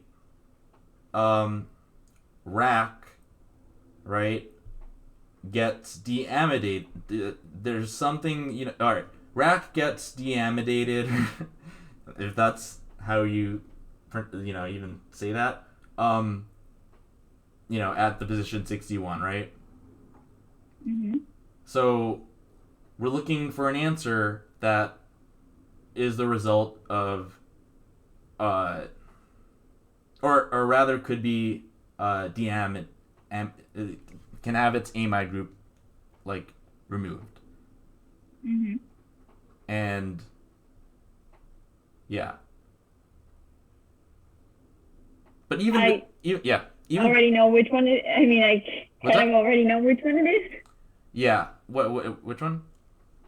So glutamine is going to be acidic, so most likely it's not going to have an amine group or amine derivative. Remember, glutamine different from... Oh my gosh, yes. Yeah. It's okay. Okay, so then I don't know.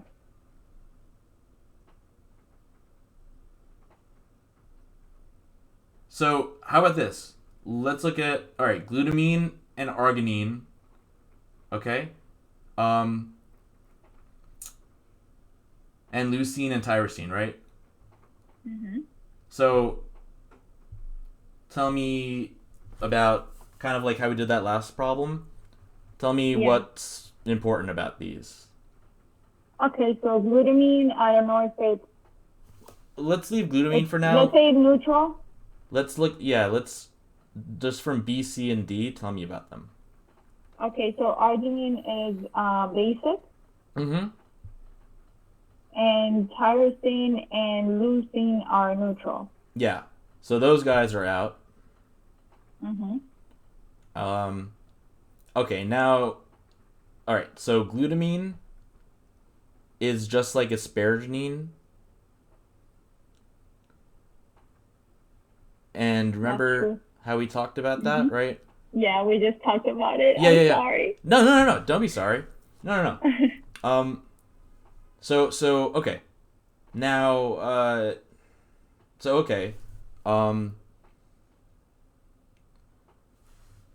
So okay, they're saying that this thing gets deamidated, right? So its amide group is removed.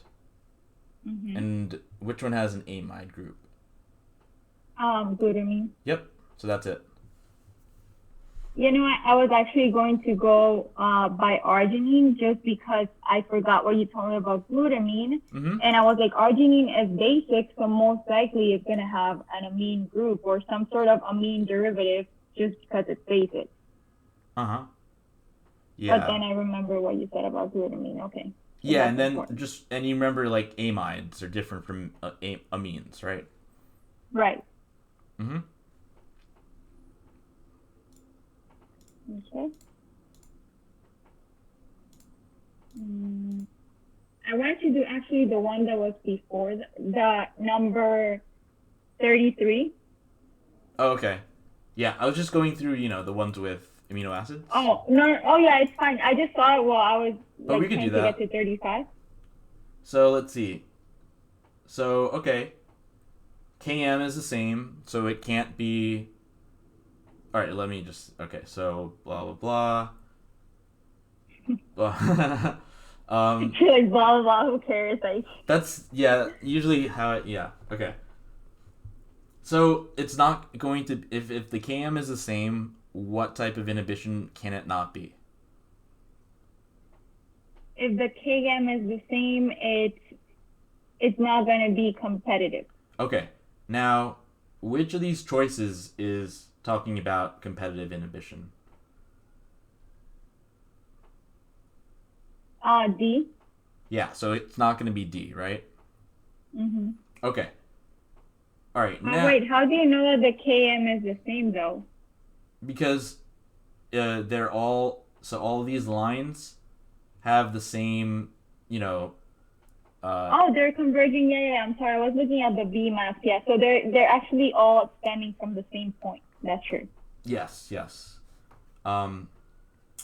Okay, so that's how you like. Basically, you're looking for those two things. Like you're looking for, whether or not that because that determines Km, right?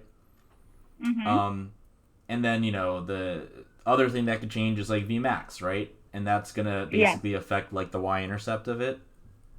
Mm-hmm.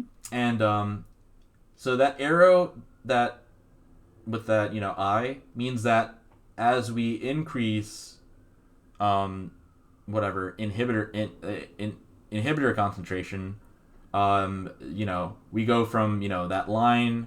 What like the slope is basically increasing. Right.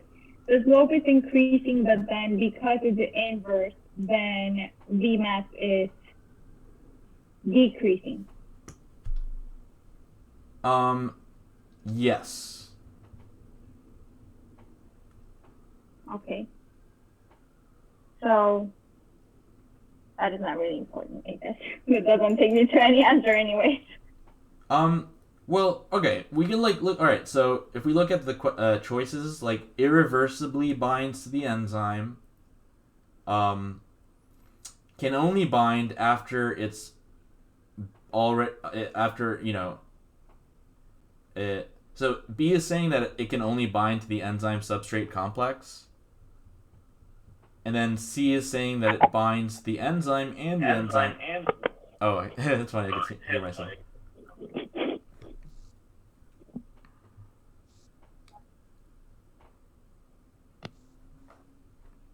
Hello? Yeah. Oh, okay, yeah. Sorry, can you repeat that again? Because my AirPods are garbage. Sure. So yeah, in terms of inhibition, like so with competitive, KM changes, Vmax does not. With I always mix up uncompetitive and non-competitive, but I know that for one of them, like KM stays the same and Vmax changes, and for the other one, they both change. Yeah, so for uncompetitive, both of them change. Okay, so then it's gonna have to be non-competitive.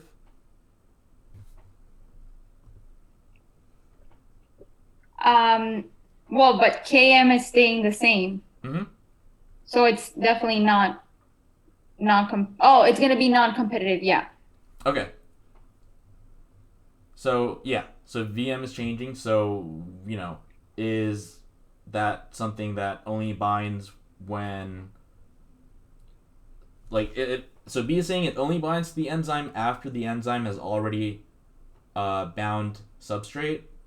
It should say bound to a substrate. And then C is saying it binds to enzyme and enzyme substrate complex with the same affinity. So what do you think? Which one is non-competitive? Because I honestly don't remember. But I don't non-competitive is whenever it's like allosteric inhibition, right? So basically, it would bind the enzyme before like the substrate actually binds to it. Really? And that's why the Vmax goes down.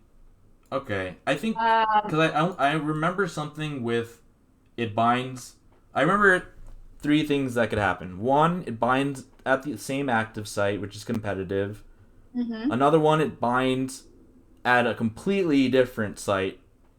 Right. And then another one where it binds to the enzyme somehow, and it also binds to the enzyme that's already bound to the substrate. So that would be uncompetitive because I know that the one that binds to the enzyme at another different site, it's non-competitive or allosteric inhibition. Okay. So, but then if you read like B and C are pretty much saying the same thing. Like I was trying to look for an answer choice that said. Well, C is saying it could bind to the enzyme as well, though. Bind the enzyme and the enzyme substrate complex with the same affinity. Okay. And B is saying it can only bind to the enzyme substrate complex. Okay, so then it will be C. Yeah, that's what I would say. I honestly don't remember the different types. Okay. But through process of elimination, we're able to get C, and it seems like it's non-competitive, and then they bind the enzyme substrate complex and the enzyme with the same affinity. Okay.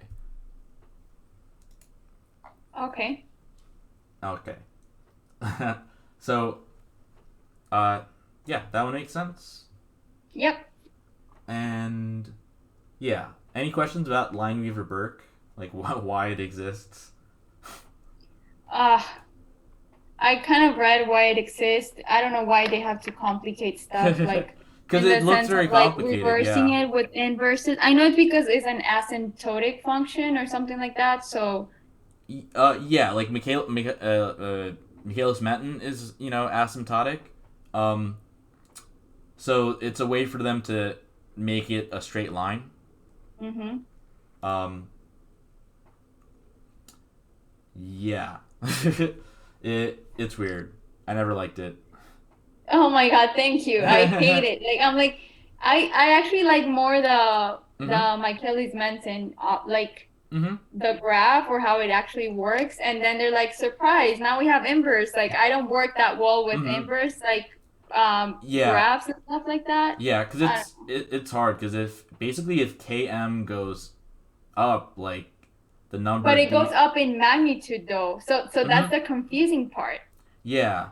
So, so like that means that it'll move like to the right because yeah, it's weird. But yeah, I was looking at the other one that talked about um oh yeah, 42.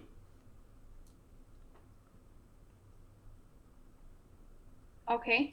Oh yeah, this is good. So it says what is at residue 119, and I see that it's sarin normally, right?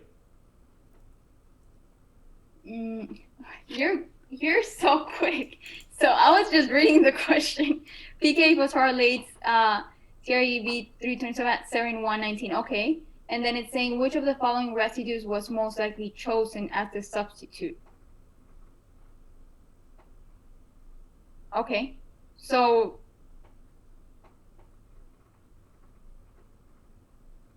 can I Oh, okay. You know say what? that the Wait, it says only that they're thing making. would be Oh, they're oh they're making a variant. All right. So okay. Uh, whatever. We know that it's sarin at 119 and that it gets phosphorylated, right? And then they made variants of it that cannot be phosphorylated. So we're looking for things that can't be um, phosphorylated. And we know that sarin can, we know threonine can, and we know tyrosine can. mhm. And I guess this is a good question that you were asking. Like, maybe there's another one that will have an OH group, and Mhm. yeah, that could also happen. I suppose it's not usually the case, but like if I had to choose between glutamate and alanine, like I would know which one definitely can't be phosphorylated, right? Alanine. Mm-hmm. Okay, but then you just went too quick. So, Mm-hmm. whoa. All right. So, PK phosphorylates CREB 327 at serine 119, and then the variants of wild type cannot be phosphorylated. Okay. Okay, that's what we needed to know. Yeah. Mm-hmm. Yeah. So I How do look you at read? Okay, yeah. so on top of the fact that you're like talking to me Yeah. and paying attention to what I'm saying, you're also reading the passage at the same time, and you just came up with the answer like that. That's Well, amazing. I'm just looking at the question, and then I'm looking for 119, right? Mm-hmm. But then we needed to know what the variant did because they were mentioning their the new Yeah. Then I looked yeah, at the it wild type. again because at first I was going to be like, oh, it's going to be another thing that acts like sarin, and then I see Exactly, that's what I was looking forward to. yeah, and then I see tyrosine and threonine, which both act like sarin, so those can't be it. Oh, So then I yeah. looked at the question again, and it says it's a variant. And then I looked at the part where it says variants were that cannot be phosphorylated. Mm-hmm. So it's like a need to know kind of thing, right? Yeah. That because like again like in that slide like our working memory can only store 7 ± 2 bits of information per time. Reading like the entire passage like is too much at once. We're not going to be able to retain that at all. Like yeah. So I keep it like like it's like I have like a low information diet almost. Like Just I look at what I need to look at and just take it a question at a time. I don't even look at that gel. I don't want to. I was gonna start looking at the gel because Yeah. I was like, okay, there has to be something in that gel that tells me whatever is different from the mutated protein or whatever. Yeah. Only if they ask you. All right? So, no, like, when I see that, I'm just like, nope. And, I go through the questions, and if I need to, then I'll look at it. Okay. But, yeah. Think about, what things are, whatever. Like, does this need to know kind of thing kind of make sense? Yeah. No, it does make a lot of sense. Okay. Good.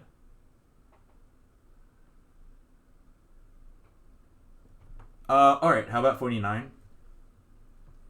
Okay.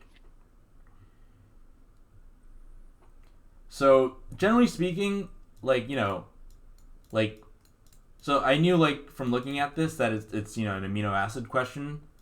And it's like a amino acid substitution. Like, you'll have, the letter for the amino acid, a number for the location of it, and the letter after it is what you change it to. Okay. Okay. And before looking at anything, I'm going to look at, which things are different, which things are not, right? Right away I see the answer choices? Yeah. So, for instance, right away I see valine turning into leucine. That's out. Who cares? Like, no one cares about those amino acids. We only care about you if you have, if you're if you're whatever, basic, acidic, can get phosphorylated.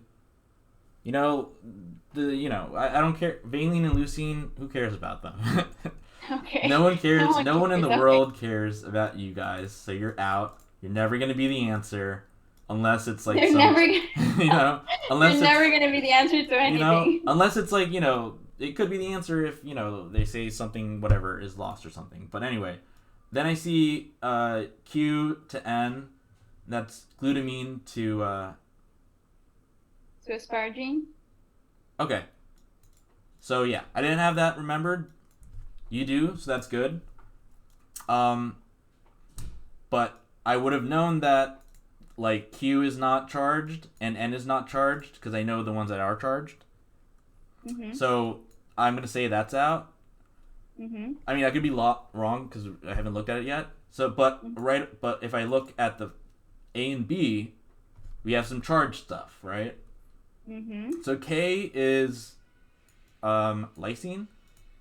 R is arginine, so it maintains its basicity.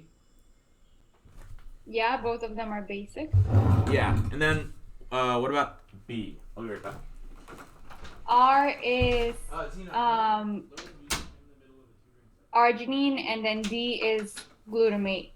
Sorry, D is aspartic acid. Man, I keep confusing them. So you're going from basic to acidic.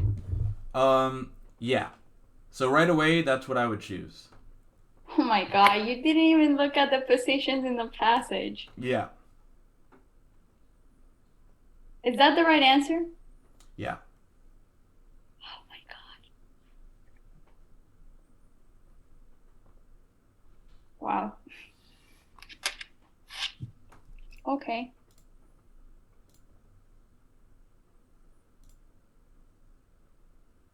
Well, so you said that you didn't remember what N was. Yeah. But I know that it's not charged, and I know that Q isn't charged because I know the ones that are charged. Right. So it's yeah. But that's the thing though, like in the list it says like, well, I know you don't want to memorize the list, but it says like polar uncharged and then polar charged. Yeah. So they're both polar, so who cares about that part? The thing that is different is what matters. Right? But they're charged. So what does it mean if they're charged? Oh, you know what that means. Well, that they have a charge, but so they would technically have a charge, no? What? If they're polar, hold on, let me look for them. So if you're comparing polar uncharged to polar charged, who cares about the fact that they're polar? Because that's the same for both of them. The difference is that there's uncharged and charged. Okay. Does that make sense? Yeah. Like, let me put it this way. I'm going to tell you to remember in the alphabet, all the consonants and all of the vowels. And if you just remember the vowels, which there are just like 4 or 5 of? Yeah, 5. Then you know all the consonants. Because they're the ones that aren't those 5. And you know whatever doesn't belong to any of those 2, then who cares? Yeah. Like, so instead of remembering every single thing, does that make sense? Like, yeah. Yeah. Let's see if I could find another one. Okay. How about 56? Okay.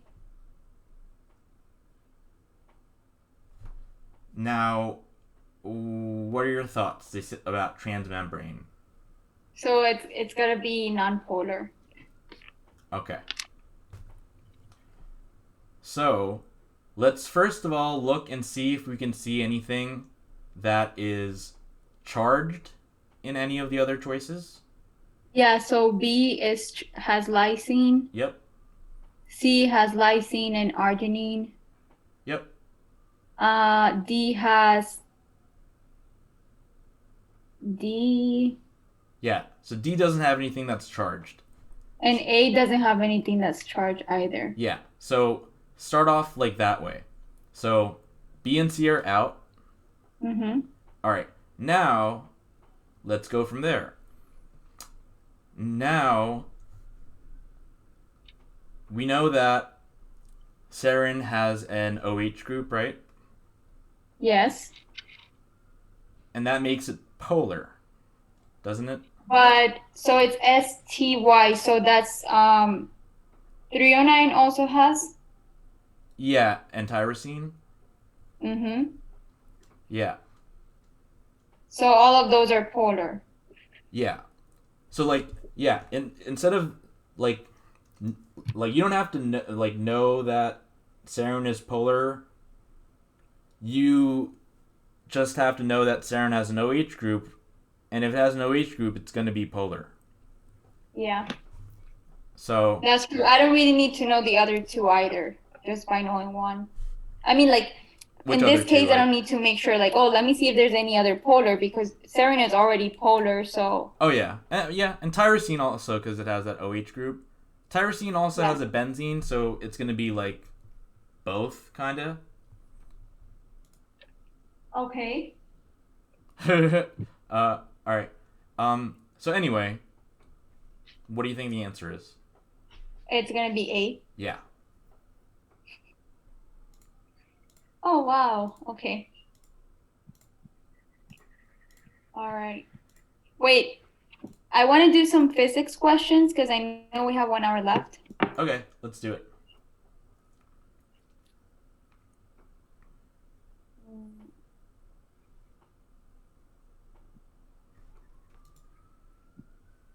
But before, do you open it already?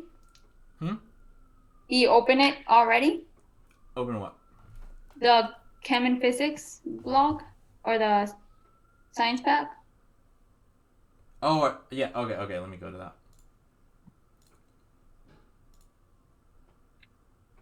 And also, we could do cars if you want as well. Yeah, I was going to tell you that before doing the physics. Yeah. Maybe we could do like one passage of cars. Okay.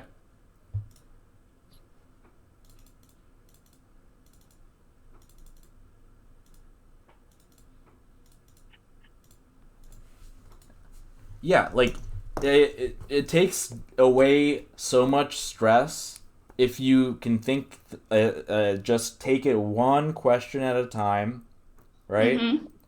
And if you can cross things out,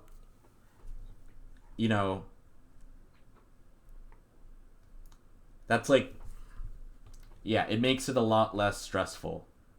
If you look at trust the me. passage It's first, and it also makes it very motivating, like what I said last time, that you are willing to, like, you're not scared to do the questions or to approach the section banks, because most of the people just leave it for the very last minute because they feel like they're never entirely ready with content, or that they need to do like UWorld before, or like any other practice questions, because they really say like the question bank or like the science packs from the AMC are like the hardest questions you're ever gonna get. So that's why, like, personally, I've been like postponing them just because I'm like, no, maybe I'm not fully ready. But then when you kind of like explain and go through it, it's like, yeah, maybe I can do this, because it seems like I already somewhere in my brain I have all the stuff that I need to answer this question. It's a critical thinking test. So, you can know everything. You can memorize the entirety of every textbook. Doesn't mean that you're gonna do well on the test, because the test forces you to think. And by that same token, if you can think and maximize your ability to think critically, then you don't need to know a lot of the content. More you can do the thinking, less like the content you need to know. So try to think like. And it's also what you said though, and I thought about that. Like, this is not a recall test. This is more about recognizing. So if you more or less know like how to play around with the answer choices, you at least have higher chances of getting it right. Yep. So like, even if you don't know something and you see something that allows you to remember that particular information, or even on the passage, like sometimes they will tell you stuff that you didn't know. Yeah. And also like for instance, like biology is applied chemistry, and chemistry is applied physics, and physics is applied math. So like I guess like in biology you may be told, you're going to be told certain things, like that this is polar, this is nonpolar. But in chemistry you learn that something that's very electronegative, like an oxygen in an OH group, it's going to be pulling electron density towards itself, creating a dipole. So you can know from that it's polar. And then from physics, you can kind of, go an extra step and kind of think of it in terms of, what's happening on a like subatomic level. So that's why like you can always like you'll get to the point where you can deduce things. So far you've been deducing everything, right? So okay, so CP section, let's see. Oh wait, but you say you want we should do at least one passage from cars? Yep. I mean, which one do you want me to open? Whichever you want. Maybe one that I already did, just to see like how would you approach it, since I already did it. So on the QPAC 1. All right.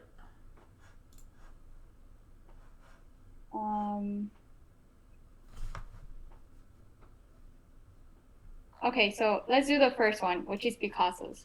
Okay. Oh my god, it's super long. Are you gonna read the passage, by the way, or you're not gonna read it either?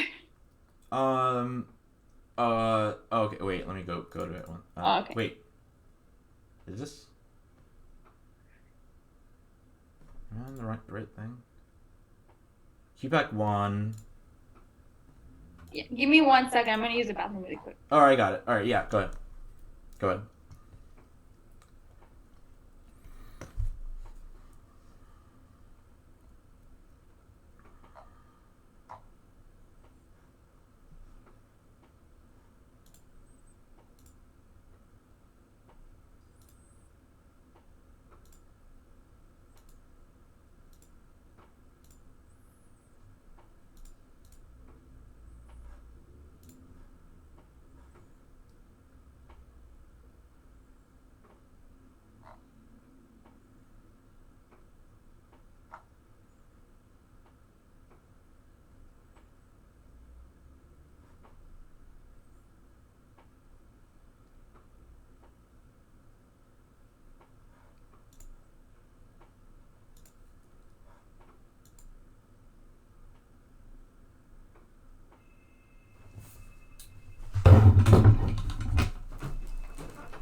Do you mind handling them, Zeno? Because I'm in the middle of the tutoring session. Do you mind handling them? Thank you.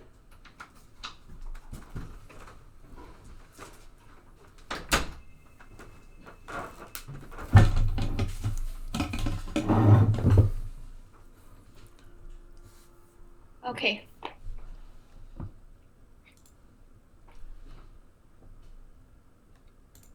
Were you able to find it?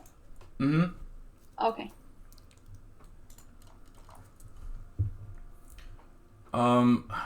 Okay. Oh yeah. It took me a while to get good at cars, because but I reached a certain point where it clicked. So yeah, at first I wasn't, yeah. Yeah, I think on your Reddit post you mentioned, I was like Yeah. waiting, I was like reading through it, and I was like, oh my god, what is he gonna say about cars? And then he's like, well, I really never practiced for cars, and then Yeah, but you that's said why that, I did yeah. like really badly on it at first. Because yeah, I never practiced for it because like I just did so many critical reading sections on like every other test, and they were really like easy. But for the MCAT, for some reason, it's just very, very, very different. But I'm starting to like, yeah, at a certain point, it started to click, and I was trying to write that in my cars guide that I was trying to write. Yeah, you showed me But the yeah, other day. when I was studying for it, it was a section that I was doing the worst in. Yeah. So for this one, I did get a lot of them wrong. Okay. But that was then. This is now, and so let's see. So okay, so for cars, I actually don't look at the question first. You actually read the passage? Yeah, but I'll show you how I read it, because Okay. like, and I'll send you where my like cars kind of guide kind of thing. Okay. So so basically I tried to say whatever. I'll share it with you, but okay, let's go at it. So I'm gonna read it, and I'll say like which things are important. So, and I'll say blah blah blah when it's not. So basically all right. And by the way, if there's any word you don't know, like you can ask me. Oh, that's another thing though. And then some people told me like, oh, you're just making excuses. So English is not my first language. I basically learned how to speak English like 5 years ago. Oh wow. So like I'm not very familiar with many of the words there though. Like I have to kind of guess the meaning based on the context. Yeah. But I think, and I've seen when I correct these passages, that knowing the meaning of these words would actually help me more. But then people are like, you don't really need to know all of these fancy words and blah blah blah. I'm like, yeah, you don't really need to know. It's true. But if you don't know one, you can ask me and I can tell you. That's what I do with like all my SAT students, all my like LSAT students, like because like the way that I've always done this, basically, like if I ever saw a word I didn't know, I would take note of it and like look it up or something. So I never let a word pass that I don't know. So yeah, if there's any word you don't know, like you can tell me, because it does, it adds. I also like really like writing and stuff like that. So and reading, so things like that. Just kind of give it some nice, So question because I thought about that, but then I was like, you need to stop being so extra about the MCAT. But like whenever I saw a word that I didn't know, I was like, what about if I actually either not maybe an Anki deck, but maybe a list of stuff that I could read through like as I'm going through like my studying. Do you think that's a good idea or not? Cause, when you say kind that, of like late already. When you say that, what do you mean? like to make a list, like if I ever encounter a word that I don't know, just like write it down in like a Word document or something, and then like start making like a group of words that I'm not familiar with. Yeah, you can do that.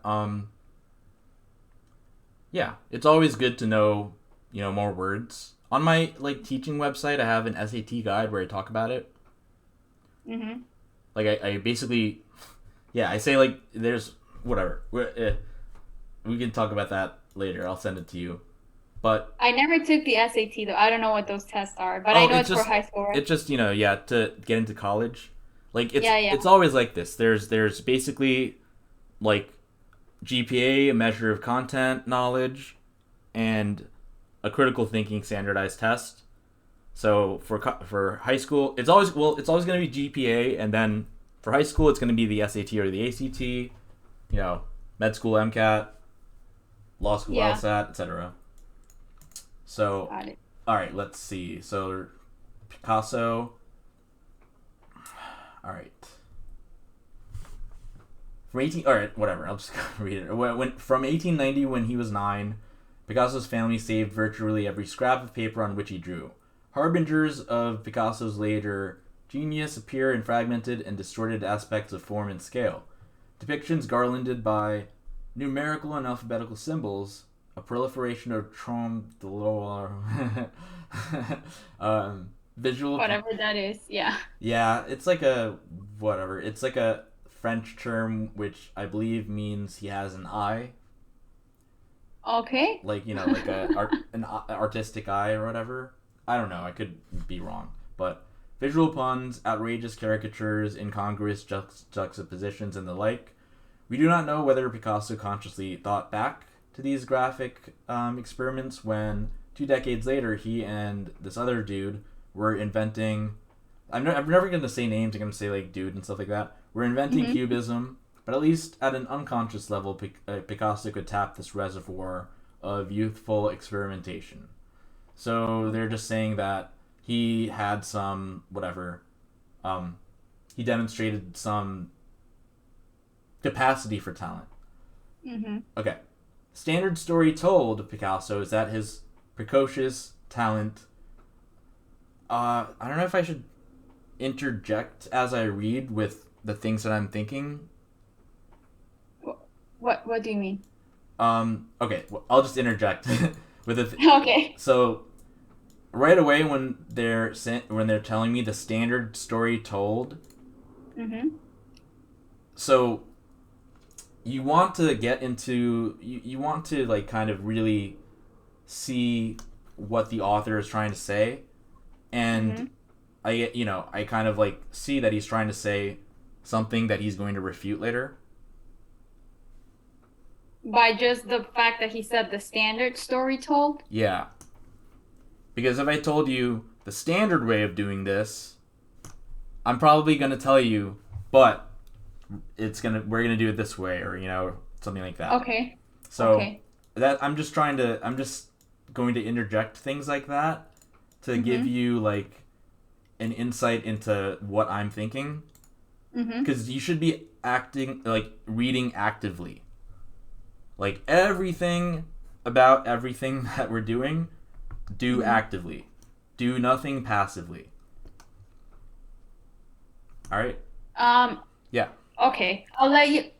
In regards to that, so my main problem when I first started doing cars is that I was going, I would say too active, like in the sense that I would always kind of like go above the passage. And when I started limiting myself more to whatever the passage was saying, and then less thinking about the author and what the author was trying to communicate, then I started getting more questions right.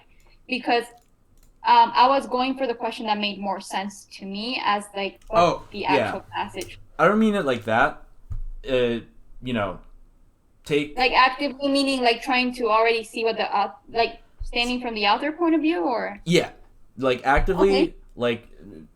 not just think of all the passages as think like you're like some like CEO guy and someone's pitching like like a business to you, strategy or plan to you. Be that like imagine yourself as that CEO and just be like, when every word that the person's trying to tell you, like the person has an agenda, right? So, try to be like, so that's what I mean by actively reading. Like, every time they say something, be like, okay, like, what are you trying to say here? Like, I know, you know what I mean? Right. So, Okay. So, all right, anyway, the standard story told makes me think that he's gonna start to say something that is not. It's gonna be not that, right? So, okay. Standard story told of Picasso is that his precocious talent enabled him to surpass without effort all other artists in his milieu. It's worth noting, or considering Picasso's own opinion, that what is often considered early genius is actually the naivete of childhood. It disappears at a certain age without leaving traces. It is possible that a young child who shows unusual flair will one day become an artist, but he or she will have to begin again from the beginning. I did not have this genius. For example, my first drawings could not have been hung in a display of children's work. These pictures lack childlikeness. At a youthful age, I painted in a quite academic way, so literal and precise that I am shocked today. So that's that's a Picasso. That's what Picasso is actually saying. A quote. All right, now at an exhibition of children's art, Picasso once quipped, "When I was their age, I could draw like Raphael, but it has taken me a whole lifetime to learn to draw like them."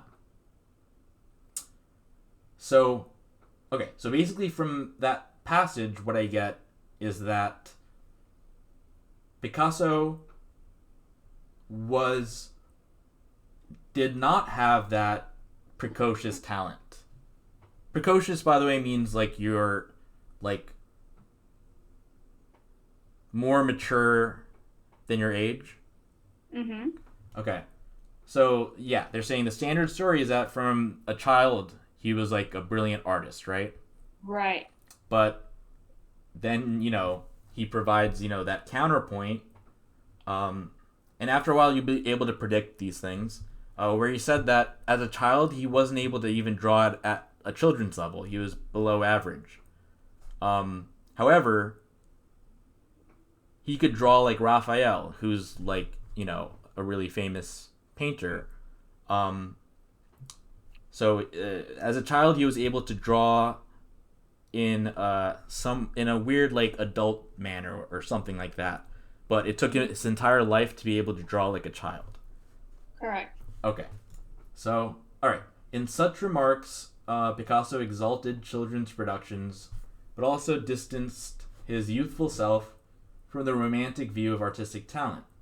It is true that the works preserved by Picasso's family support the notion of Picasso as an aspiring academic painter, as his father was, and not as a charming naif. I actually don't know that one. Yeah. I have no idea what that is. Yeah, I'm gonna guess it is like a noun form of naive. And I'm just gonna say I bet I'm right. And I am. Okay. So yeah, it's a person who's naive. All right. Okay. However, we lack drawings by Picasso from his first 8 years, and so cannot determine the resemblance of his earliest efforts to those of other children.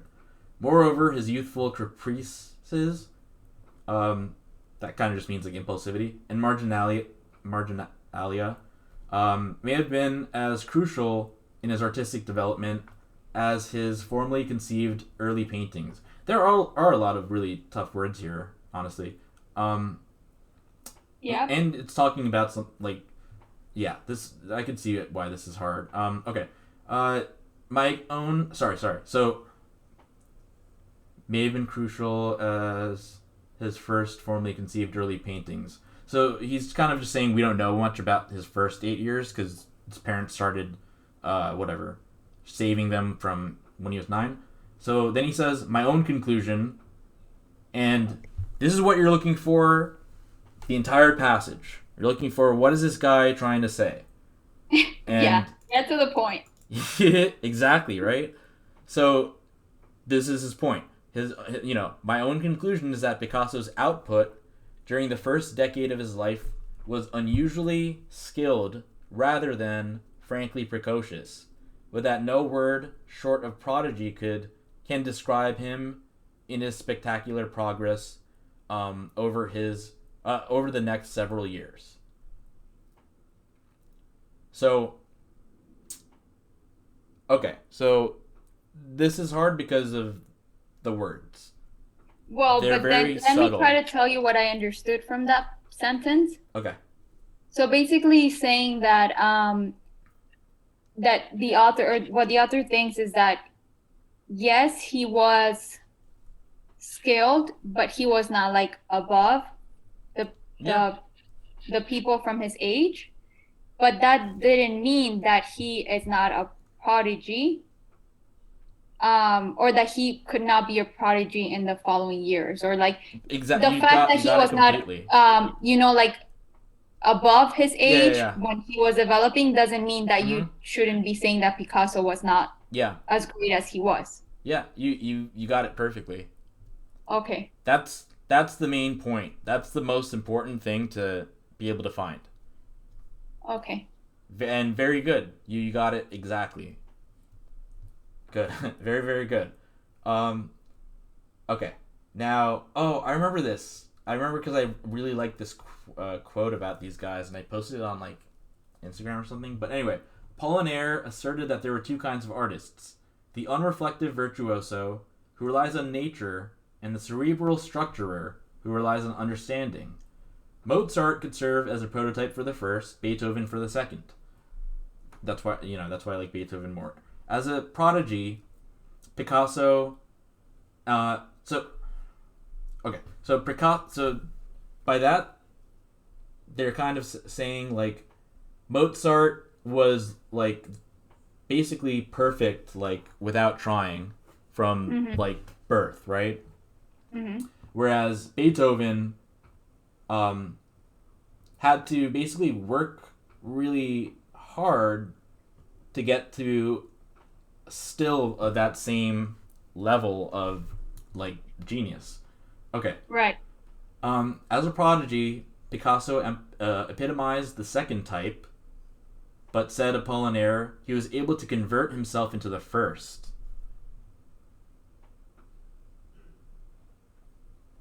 So it's like that he was able to learn how to be really great to get without to the trying. point. What's that? Without trying? I mean, like with trying, right? To get to the point where it became a natural thing that he became, So that's the interesting thing here. Never has there been so fantastic a spectacle as the metamorphosis he underwent in becoming an artist of the first type. Picasso himself sensed the paradox of this transformation. When he complained to Gertrude Stein, he said, "If I could draw as well as Raphael, I have at least the right to choose my way, and they should recognize that right. But no, they say no." So that's just kind of letting you know that Picasso is something. Here, I'm sorry. All right. One sec.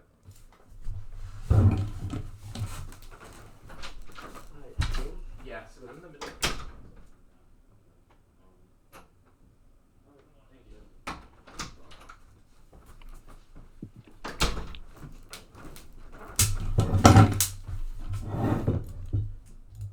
Okay.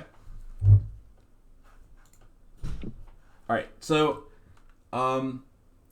okay. So that's just kind of saying that Picasso kind of sensed, the thing, like about himself. Okay. Portrait of Gertrude Stein stands out as an indicator of this transformation. Picasso asked his subject to remain for over 80 sittings.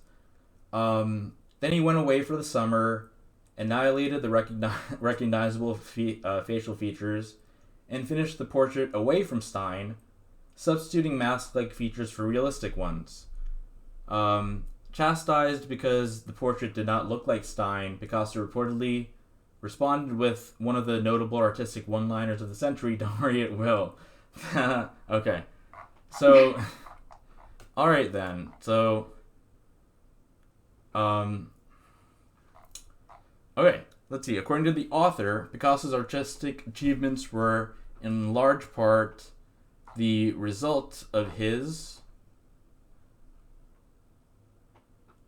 So A is out. So, what do you think about A? A is out because the author is actually saying that he was not a genius. I lowered my speaker. What'd you say? Oh, that A is not because the author actually said the opposite thing, that he was actually not a genius during his childhood. Mm-hmm. Yeah. So yeah, that word retention means that, you know, he was it and he kept it. So it won't be A. And then B. Well, B, he didn't really talk about any rejection of art movements, did he? Yeah, not really. Yeah, he talked something about cubism, but no, Yeah. no. Okay, and then C. Practice of making multiple revisions and amendments. I mean, it just doesn't sound right to me. Like it's not really there in the passage about. Mm-hmm. Yeah, so even though Yeah. for example, this one I got it right, and then I actually got it wrong. You did? Yeah, I put a C because I saw it as it took him practice, right, to reach that point. But the wrong part about that is multiple revisions and amendments. That means that I didn't really pay attention to what that meant, but that means that like he like draws a painting or whatever, and then he's like, oh wait, let me like, you know, revise it, let me make it better, and then let me, you know, make it better like that. Mm-hmm. So I focused too much on the practice part. Mm-hmm. But yeah, good job, because he did practice, aka learning.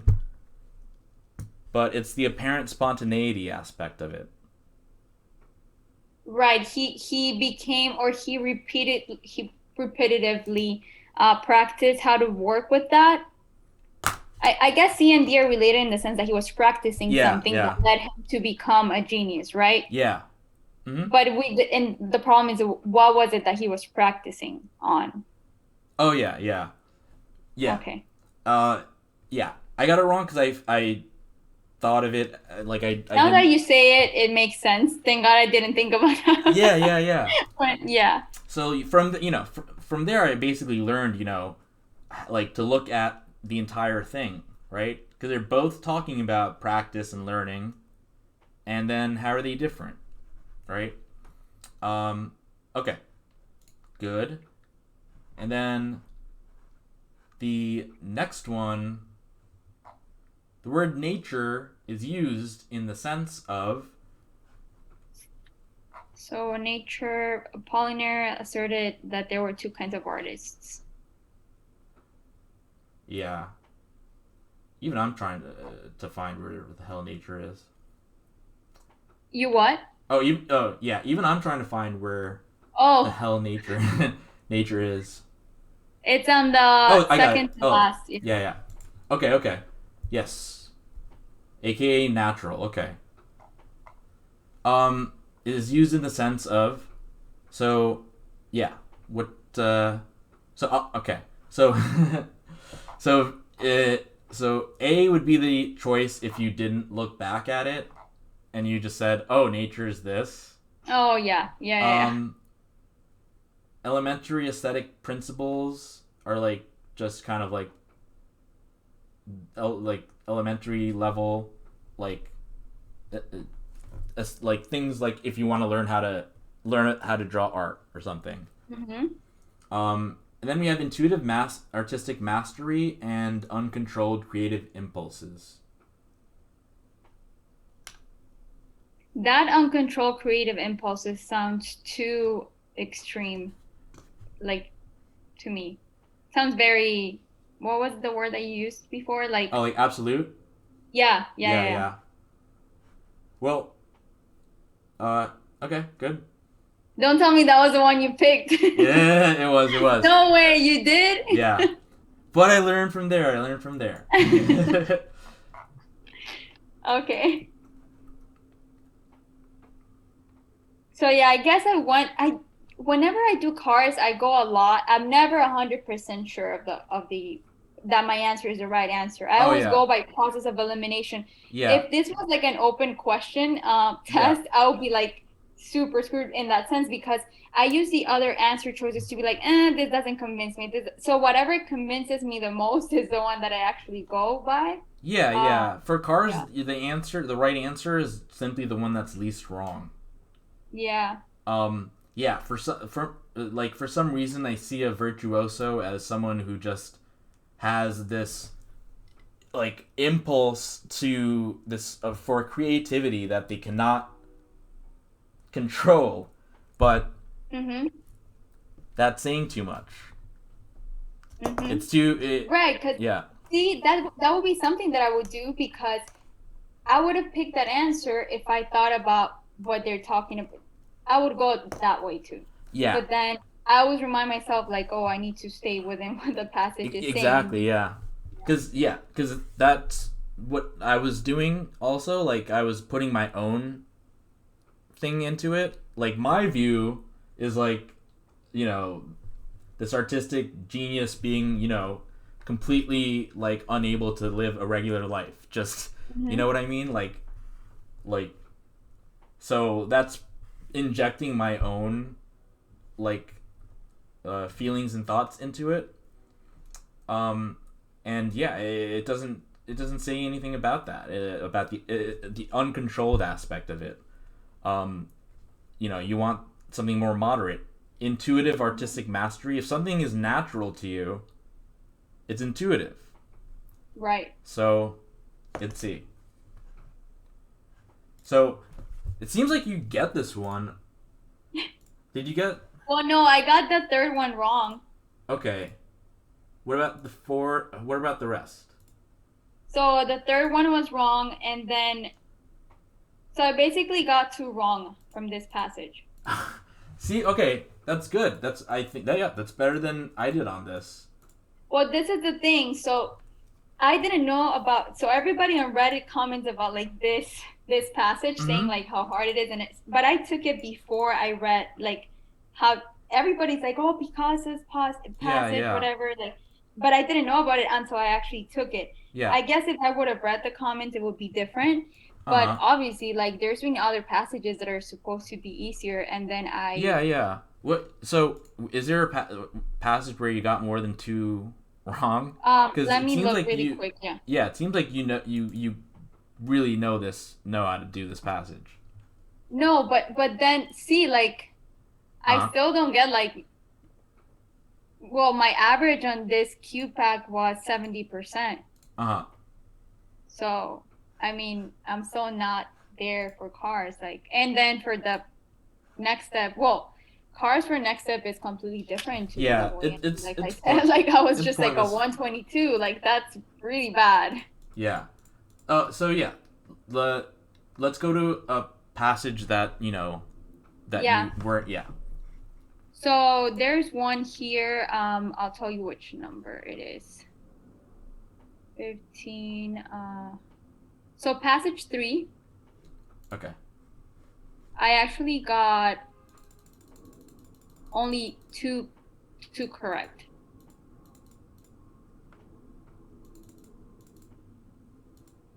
Okay, which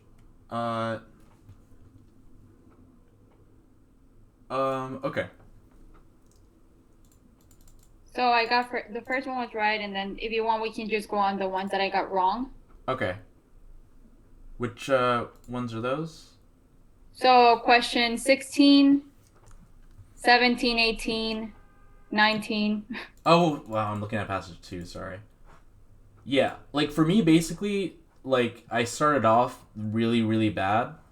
But once I like got to the point where I could answer everything correctly, that's when I stopped. So I only answered like 85 of these. So that's what I mean. Like, it got to the point where it just clicked. So wait, why is it going to passage 15? Oh, sorry. Yeah, no, it's going to passage 15 because that's where I left off. Oh, sorry, I keep pressing the wrong button. Why did I hit go to user portal? Okay, I'm gonna go. You said when you got 85% of what, of the passage right? Oh, no. I did it. I answered 85 of the questions. Because by that point, I was starting to get everything right. Oh wow! I answered the whole package and I still don't get everything right. Yeah, I mean, like the most I've never had a passage where I got all of the questions right. Yeah. Yeah, that's what it got to a point where it clicked. So I did a Picasso there. Right? Because you did. That's the goal, though. That's making a Picasso for the MCAT because. Yeah. So okay, let me go to passage 3 then. All right. So, yeah. Okay. Passage 3. All right. And you said 15 is right. Yeah. Good. Main ideas, very important. What about 16? I got that one wrong. Okay. So, let's see. The job, according to the passage, the job of the student of literature is...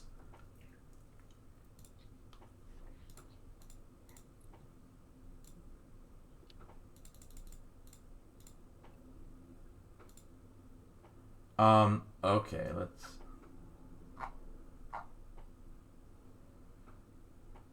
You said you only got 2 right on this? Yeah. Okay. So, yeah, let's look at let's do the passage. So, okay.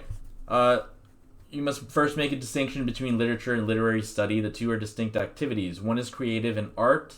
The other, if not precisely a science, is a species of knowledge or of learning. There have been attempts, of course, to obliterate this distinction. For instance, it has been argued that one cannot understand literature unless one writes it, and that one cannot and should not study Pope, I guess is the name of a poet, without trying one's own hand at heroic couplets or an Elizabethan drama, without writing a drama in blank verse. Okay, what do you get from that? So basically, they're saying that one thing is doing, like actually writing literature. Another thing is like studying, and that you shouldn't be attempting to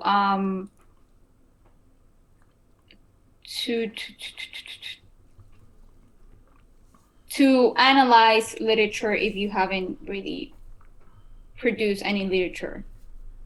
Right? Yeah. So is that something that the author is saying, or other people? The author is saying so because he starts saying we must first make a distinction between these two things. Yeah. But what about after that?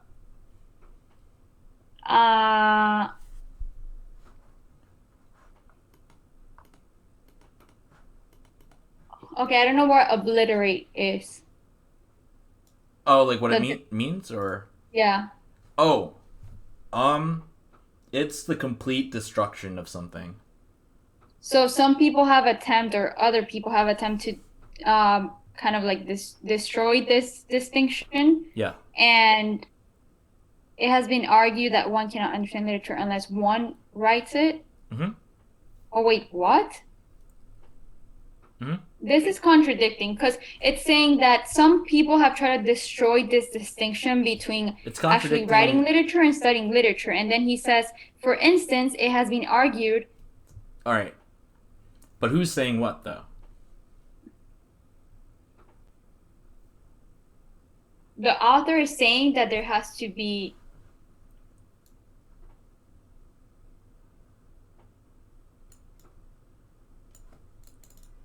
I don't know. I thought the author was saying that there has to be a distinction between both of them. Mm-hmm. Okay. And then he goes ahead and says that there are other people who, despite the fact that he thinks there has to be a distinction between these two things, there are people who want to destroy this or like kind of erase that line between both things. Exactly. Right? So they're different people. Yeah. So it would only be a contradiction if the person, you know, says the opposite. The same person says the opposite. But he's saying that other people are saying that. Okay, that's true. And then it has been argued that whatever he said. Yeah, I get it now. Yeah. Okay. So, wait, do you think that, like, for doing, like, when, or, like, what will be the best, not the best approach, but, like, just, is it gonna click at some point? Because I was like, I'm gonna start the second pack for cars, which is the only practice I have left besides the practice tests. Yeah. But it still hasn't clicked for me though. I do see a trend, and I know already when they're asking me of like reasoning within the text and reasoning beyond the text and the main ideas. Yeah. And it's cool because the AMC gives you like stats and stuff, so I already know that I suck at the ones that are reasoning beyond the text, and I always get the main idea of the passage. I never get those wrong, so at least I'm good at those. So do you think it's gonna click at some point? Like, Of course. Like it already did, just from what we were talking about with, because you were confused because you're saying that there's a distinction, but then you're saying there isn't a distinction. But the thing to note here is what the author is saying and what he's saying other people are saying. Okay. To separate the two is important. I'm trying to see how I can, like, I hate how it, like, just shows me, like, the answers that I put, which messes with, AMC, why won't they let me not, like, to hide the answers or something? Oh, yeah, the answer choices? Yeah. You have to reset the question bank. Alright, I'm just gonna reset it.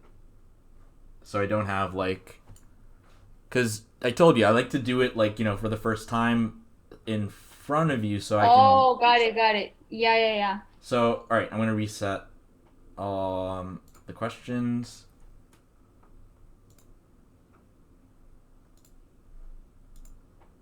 Oh, wait, I should have ended the other one. Whatever. Okay, whatever. I'll just... alright, so practice. Here we go. How long do you have access to the question banks? Because you said you took the test, like, a long time ago, right? I took it in September. Oh, last year? Yeah. I mean, and before that I took it in 2018. Oh, so you still have the Q banks from last year, right? From September. So I reset it, but I should have ended like the last session so I can, like, you know, all right, cuz now I'm not going to be able to... Oh, but you have it in front of you and you have the answer, so okay, we'll be good. Yeah. Cuz, you know, cuz then I was going to say, like, okay, this is the answer, but we don't know. Okay. So, all right. So let's just go over the passage. That's basically how I can kind of how it'll click. So he's basically saying, so of course, does he agree with these people? Nope. Good. Nope. So that's very important. You like to be able to, yeah. Okay. Yet, useful as the experience of literary creation is, the task of the student is completely distinct. The student must translate the experience of literature into intellectual terms, assimilate it into a coherent scheme, which must be rational if it is to be knowledge. It may be true that the subject matter is irrational, or at least contains strongly rational elements. But the student of literature will not be therefore in any other position than the historian of painting or the musicologist, or for that matter, the sociologist or the anatomist. So he's just saying that, and I would highlight. Oh, I should also say things to highlight. Do you actually highlight? Mm-hmm. Yeah.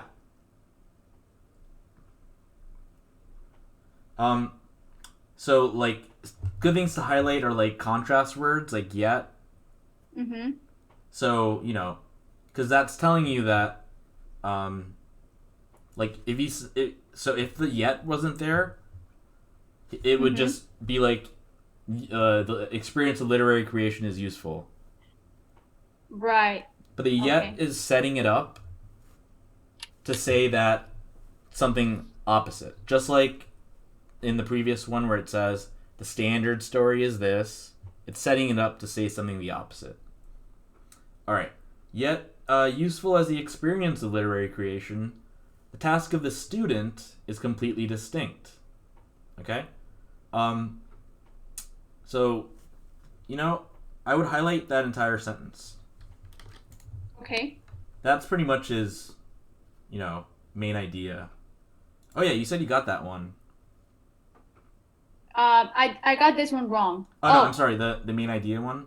Yeah. Which was the previous one though, about the main idea. Mm-hmm. Yeah.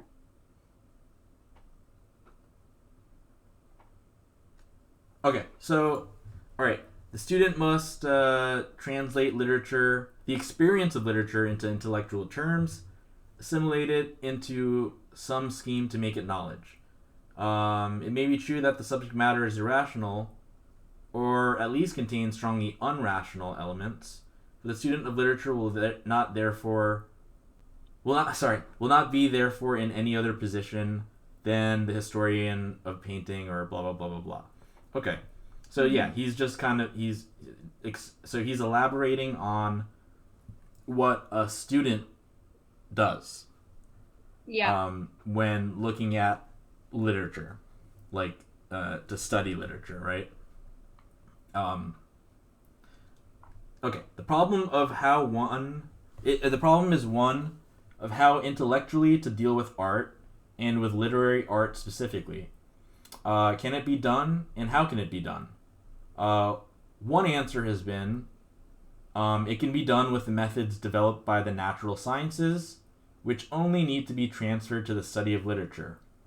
So that's one way. So I'll highlight one answer, and then natural sciences. Then, let's see, several kinds of such transfer can be distinguished. One is the attempt to emulate the general scientific ideals of objectivity, impersonality, and certainty, an attempt on which the whole supports the collecting of neutral facts. Another is the effort to imitate the methods of natural science through the study of causal antecedents and origins. Scientific causality is used to explain literary phenomena by the assignment of determining causes to economic, social, and political conditions. Again, there is the introduction of the quantitative methods appropriately used in some scientists, like statistics, charts, and graphs. Finally, there's an attempt to use biological concepts in tracing the evolution of literature. So this just goes into different ways that you can use to emulate the methods developed by the natural sciences to study art, to take art and put it into knowledge. Mm-hmm. So yeah, it's mostly just a lot of stuff that we'll come to when we need to. Okay, today there would be almost general recognition that this transfer has not fulfilled the expectations with which it was made originally. There is, no doubt, a large field in which the methodologies of science and literary study contact or even overlap. Such fundamental methods as induction and deduction, analysis, synthesis, and comparison are common to all types of systematic knowledge. But patently, the other solution commends itself. Literary scholarship has its own valid methods, which are not always those of the natural sciences, but are nevertheless intellectual methods. So I think I would highlight that. Okay. Because that's saying that there is a way to study literature through valid methods that are not and those... not necessarily scientific. Yes. Well, yeah. Yeah. Okay. Then only a very narrow conception of truth can exclude the achievements of the humanities from the realm of knowledge. Long before modern scientific development, philosophy, history, jurisprudence, theology, and even philology had worked out valid methods of knowing.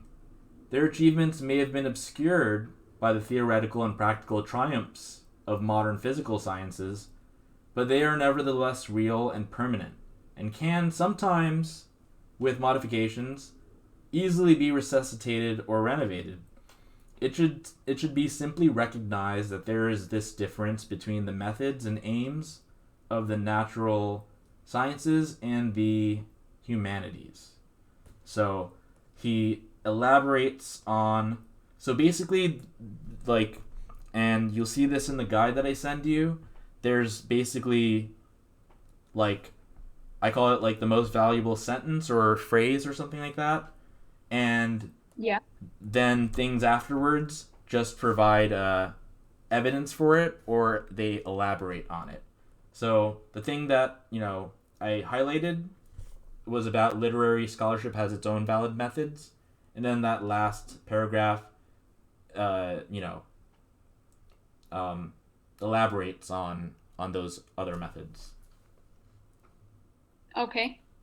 Of literary scholarship. So okay, according to the passage, the job of the student of literature is to, discover ways to approach literature intellectually. I think so. Separate the rational from the irrational elements in literary works, and then integrate the experience of literature as art and the analysis of literature as knowledge.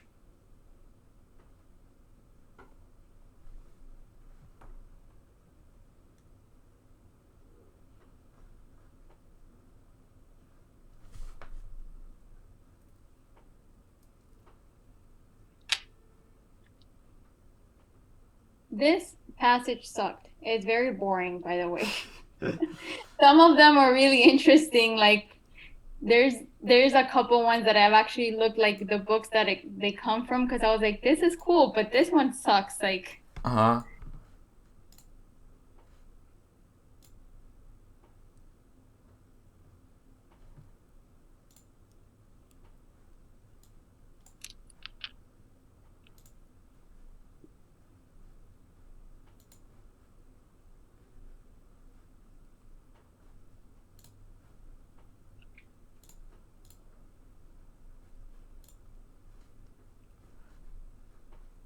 Sorry, wait, I lost this again. Sorry, okay, 16.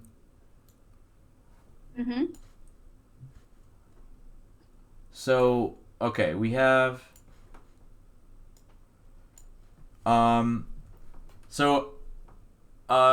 okay, so... Roman numeral 1 is true, and you see that in where it says the student must translate the experience of literature into intellectual terms. in the second paragraph. Yeah. Assimilate into a coherent scheme. Okay. So Roman numeral 1 is true, which means B and C are not going to be the answer. And now we need to look at Roman numeral 2.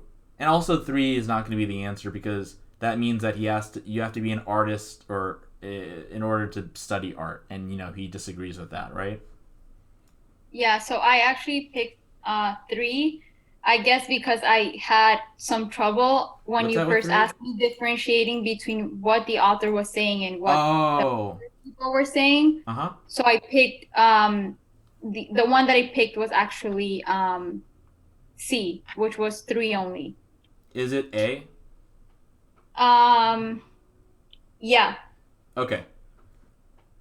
So it's not going to be 3 for that reason, and it's not going to be 3 because 1 is definitely true, and that's explicitly said in the passage.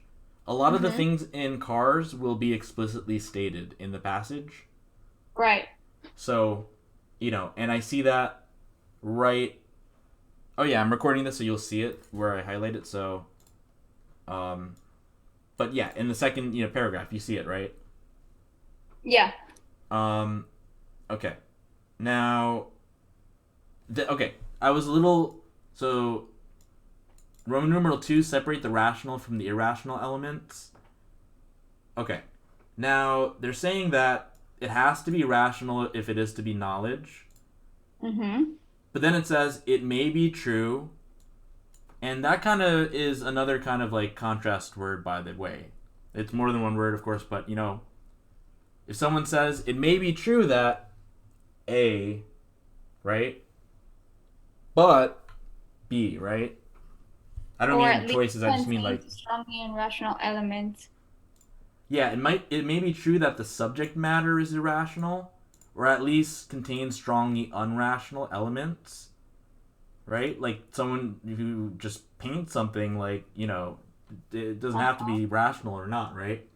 But then it says, but the student of literature will not be therefore in any other position. So it's by saying that, it's saying that, but the student is not in the capability of like separating them, or... So he's just saying that he's saying that the student of literature will be just like a historian or a sociologist or something, right? All these people that or historian of painting, right? All these people, they are dealing with things that could be irrational or unrational, but but if they're going to write a history on it, that's going to be rational, that's going to be knowledge, right? Sociology, right? All of these things takes things that are that don't have any rhyme or reason necessarily, but they put it, they make it's okay that they don't have that the subject matter is irrational. Got it. Yeah. Like someone who studies Picasso and sees Picasso's painting with faces, all over the place and stuff, right? There's no, that's irrational. Painting's irrational. It's not how a person looks like. But if you study Picasso, right, you're going to be writing rational things. You're going to be writing knowledge, information. Got it. Okay. Yeah. So, yeah, it should be A. Okay. Oh wait, let me check the time because I don't know. Oh yeah, we're right on the time. Yeah, we can finish this one and then. Okay. So, okay, the next one. Wait, the next one's 17. Yeah, I got that one wrong as well. Okay, so this is like a question where assume, right, that a scholar is planning an extensive study of the children's story Red Riding Hood. The author of the passage probably would say that the most important task to be performed is... So, let's see. So, okay, A is saying examining the social context in which the story was written. B is saying comparing the occurrence of words indicating various concepts like family, relationship, okay, stuff like that. C is saying tracing prior literary influences on the structure of the story and its influence on later works. And D is saying isolating the story elements that explain its enduring popularity. Okay, so alright, so I'm going to have to look at the passage to see what exactly this person is doing, because certain things are like examine social context, that's a sociology, just that's kind of like sociological or whatever. B is like philological. By the way, if you wanted to know what that meant, it's like looking at words and stuff. Tracing prior literary influences on the structure and stuff is another way. Let's see. Isolating the story elements that explain its popularity. All right, let's see. Most important task. So I'm going to look at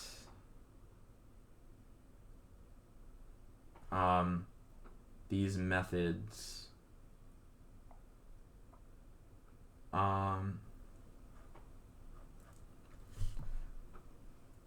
Okay, got it. So they're talking about in 1, 2, 3 in the third paragraph when they talk about the natural science way or whatever.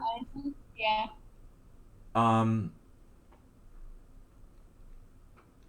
Okay, so though I see after the ellipsis, which is like those dot dot dots. Yeah. So they're saying scientific causality is used to explain literary phenomena by the assignment of determining causes to economic, social, and political conditions. So A is talking about the social conditions, right? So that's one of the things. And then it says biological concepts in the tracing of the evolution of literature. Right? And and finally, there's an attempt to use biological concepts, okay? Yeah, and that's going to be basically C, tracing prior literary influences on the structure, right? And its influence on later works. Okay. Do you see that? Like how that connects?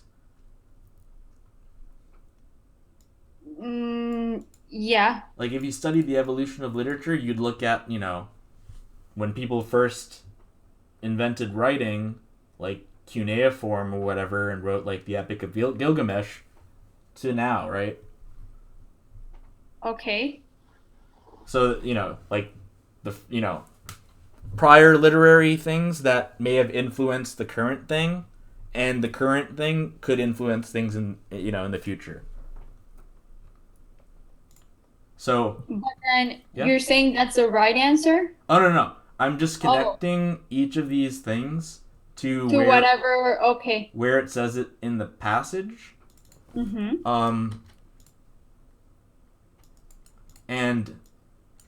But both of these are scientific causality. I think that they wouldn't be it, but let me see. Because he then talks about,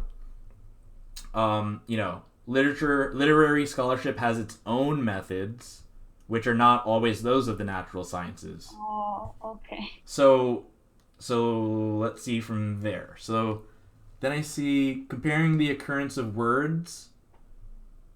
Okay, so that's the philology aspect of it. And then let's see, isolating story elements that explain its enduring popularity. That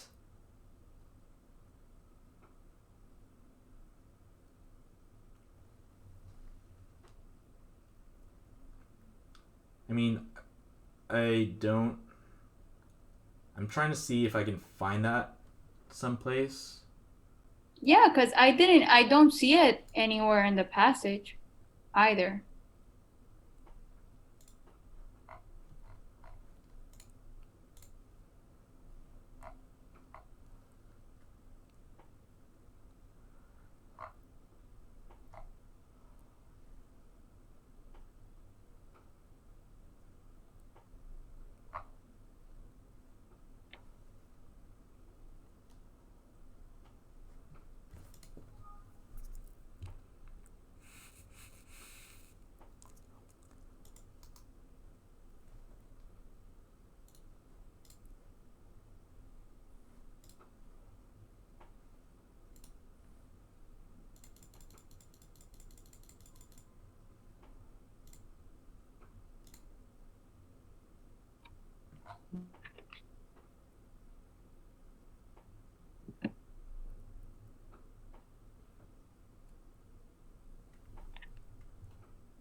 All right, let me look in the top maybe.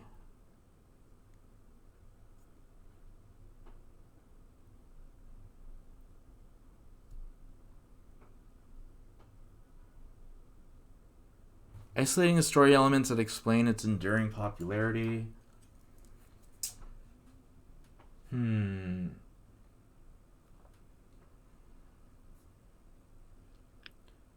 Wait. Oh, damn. Okay. Okay. It's because they're talking about Red Riding Hood, right? Right, but then it's based on whatever the author suggested to do with literary text, no? Oh, but is it because they're talking about Red Riding Hood? Yeah. I forgot about that aspect. Yeah, and that's my bad. Because if they're saying with the assume thing, they're saying let's say that this person is saying how is looking at Little Red Riding Hood, right? Mm-hmm. And you know that story, of course, right? Yeah. And it's like a folk tale. Mm-hmm. And there are so many versions of it, and it came out when, like, in like the medieval times, maybe even less. Yeah. And so yeah, it's still a thing that we know now, so it has enduring popularity. And then isolating the story elements that explain its enduring popularity. What about that story? What elements of that story would explain why it is still popular to this day? That is what. But where in the passage does it say that that's important?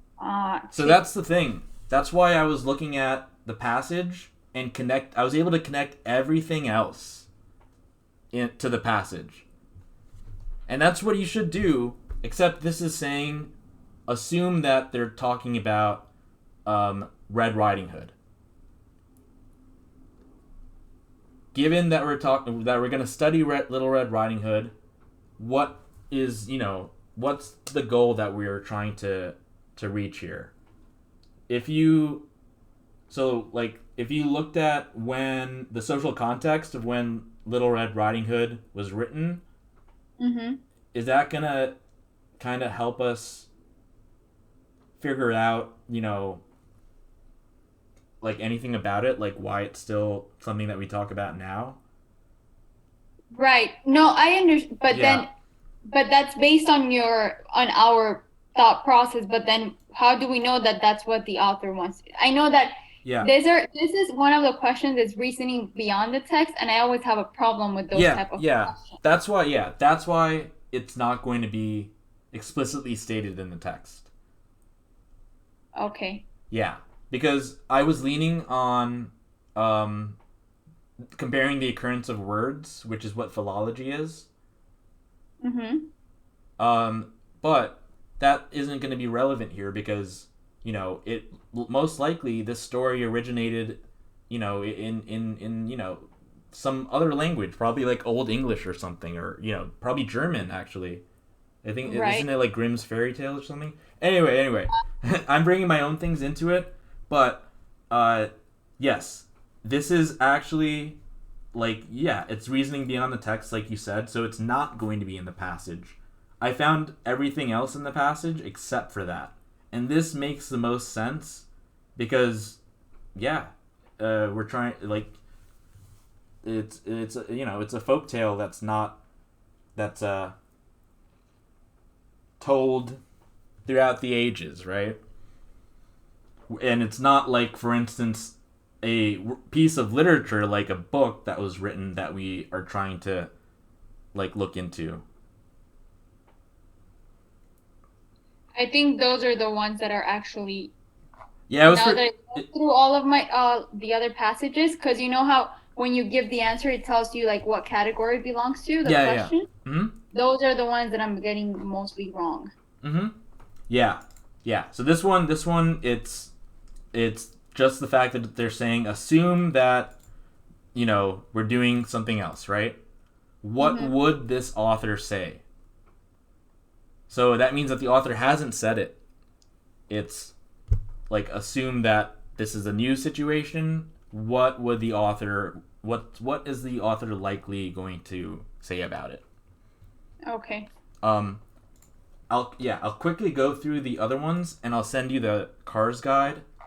And oh yeah, that would be great. Yeah. So 18. Yeah, 18. Yeah. All right. So this is basically asking us, like how could he best clarify this? So it's not going to be something that he has done, but it's asking us how can he help us, because he says it may be true that the subject matter is irrational or at least contains strongly unrational elements. He never explains, what that means, right? So they're saying, what could he add to help clarify that statement? So we have providing definitions of the two. It's not really pertaining to that specific, like, literary definition or like literal definition of rational and irrational. Yeah.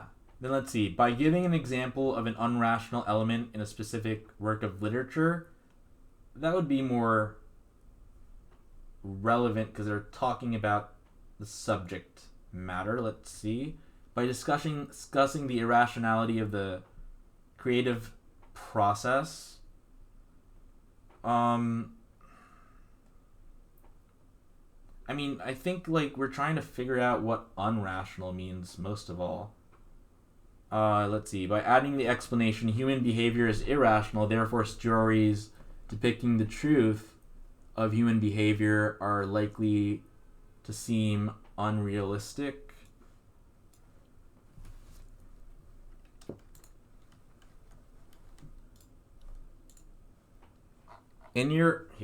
I have an idea. I should have done this first instead of just reciting everything, but I'm just going to screenshot the passage. I'm going to add it in your notebook and put the notebook here on the screen so you can see what's recorded as in the notebook, so I can write things in it. I should have done that from the beginning, but don't worry, it's fine. We realized there were certain things after, like. Yeah. So okay.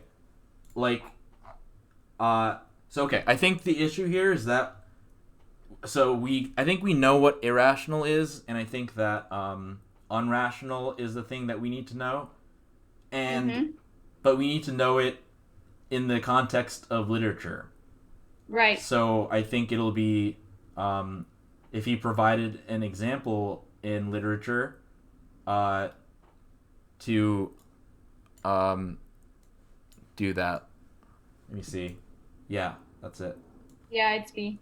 I chose C just because it sounded more proper to me, but now that you like talk about it again, it's like they're not really talking about the actual literary process to be irrational, but more of it containing elements that are irrational. Unrational. So the issue here is, I don't think, Oh, wait, what? Is unrational and irrational the same thing? That's the thing. We don't know. That's why, that's why they're asking how can he clarify that statement, because, like, what does he mean by unrational? Yeah. So okay. That's why when I saw this, right, I see C is just talking about irrationality of the creativity process. Okay. And then D is saying human behavior is irrational. Only A and B separate, kind of give us, separate irrational and unrational, except A does it, as a pure definition, and B does it with giving an example in the context of literature. Oh, okay.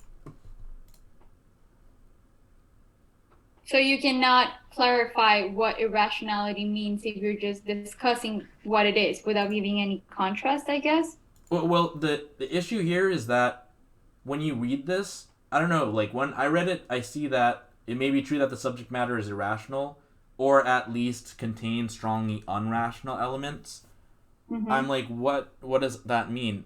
Not I know what irrational means. You know what Right. irrational means, right? Mm-hmm. You know, we kind of think rational or irrational, but what the hell is unrational? So that is the confusing thing that he said. That could be clarified better. Got it. Okay. Okay. Yeah. So. All right. I'll try to go through the next ones fast. Let's see. No, the next one is the only one, the last one that I got wrong, because 20 and 21 I got them right. Okay. Um. So A is talking about scientific method, but he says at the end of the day, literature has its own methods. So I don't think it'll be A. B helps the student become more creative.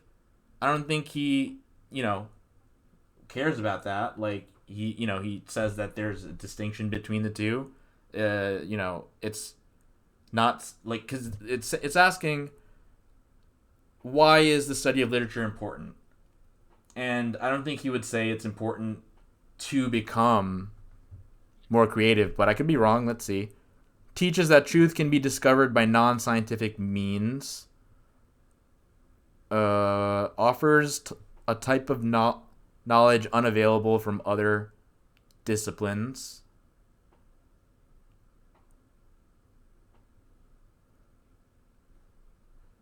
Primary. The study of literature is important because.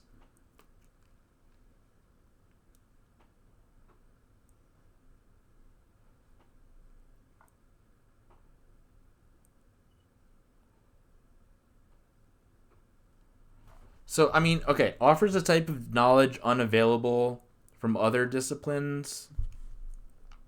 They're saying that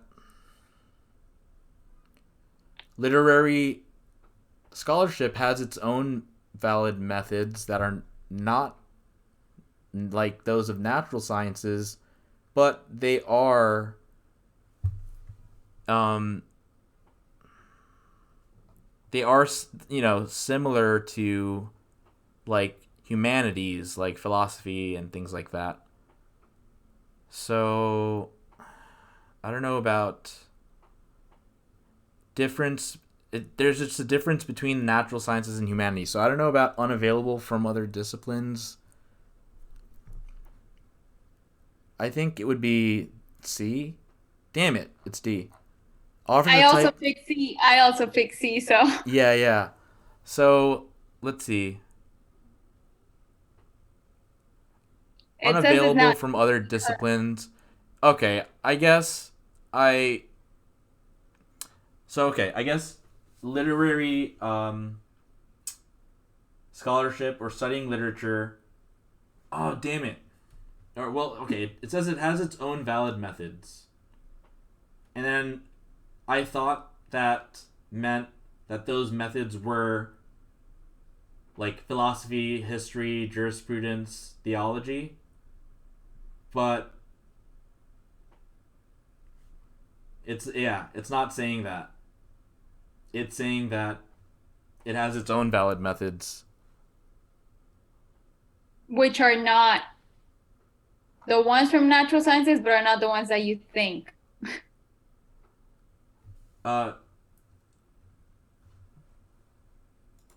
Yeah, they're also not from humanities. That's Right. why I was like, I know that it's true that you can do it by non-scientific means. Oh, but they're saying why is study of literature important? Um, there are non-science means that he mentions like philosophy, history, right? Mm-hmm. But then why wouldn't you just study philosophy or history or jurisprudence or theology, right? Why study literature if you could just study those things? Right, because basically it's saying that the type of knowledge, because if you study the other things, you wouldn't be able to access the knowledge that literature is Yeah. I making think available some sort of way. yeah, I think they're asking you basically why is it important to study literature? And I was thinking that it's just that it offers a truth that is non-scientific, but there's so many non-scientific truths that they mention in the last paragraph. And like it doesn't explain why you should study literature. If anything, it should strengthen like, or it should tell you that you should study, philosophy and history and stuff. Wow.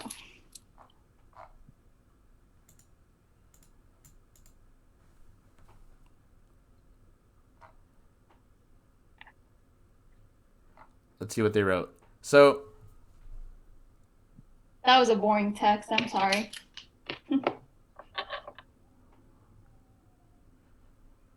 unique, all right, produced by all of the humanities.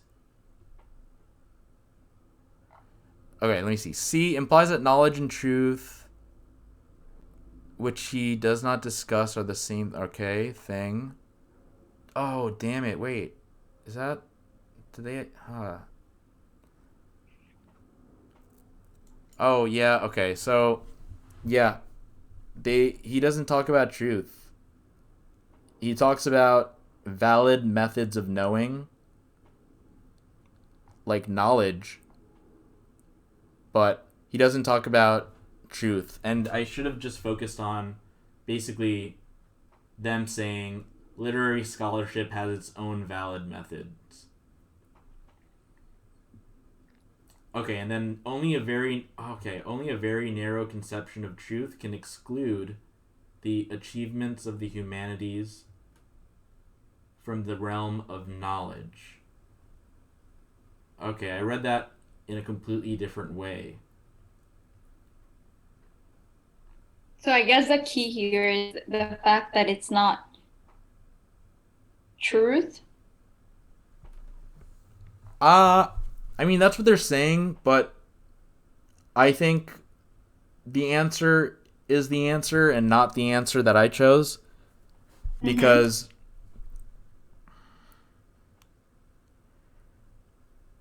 if all right, so I chose non-scientific means because you can learn stuff through the humanities, right? Right. So I chose that. But if they're saying why is the study of literature important, that means why specifically is the study of literature important? Why not anything else in the humanities? So literature has its own, its own kind of way of knowing something that you can't get in the other humanities. That's why it's important to study literature.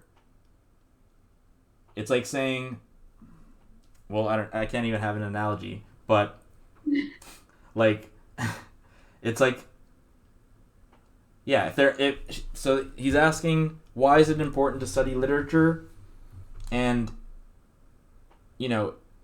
why is it important to study literature if it's the same thing as studying any other humanities? Clearly, the study of literature has something unique in and of itself. Because if not, then C would be right. If we take away the truth part, maybe. Yeah, I don't understand that truth part. Let me see. Knowledge and truth are the same, even if they were the same. He's not simply saying that knowledge or truth can be discovered by non-scientific means, but more crucially that literary study in particular offers its own unique form of knowledge. So, yeah, the way that I saw this was, and I'll just write it in the thing. So, like, if I looked at, here are the choices. So, okay, between C that says, whatever, like whatever, truth through non-scientific means that you can find whatever truth. I'm just gonna ignore the thing about truth. I'm gonna treat it the same as knowledge or whatever. Okay. Truth through humanities. Humanities. I took it like that. So like, if you can find truth in like through humanities, it shows that you can be that you can figure it out through non-scientific means. Whereas D is saying that, you know, and the question is, why study literature?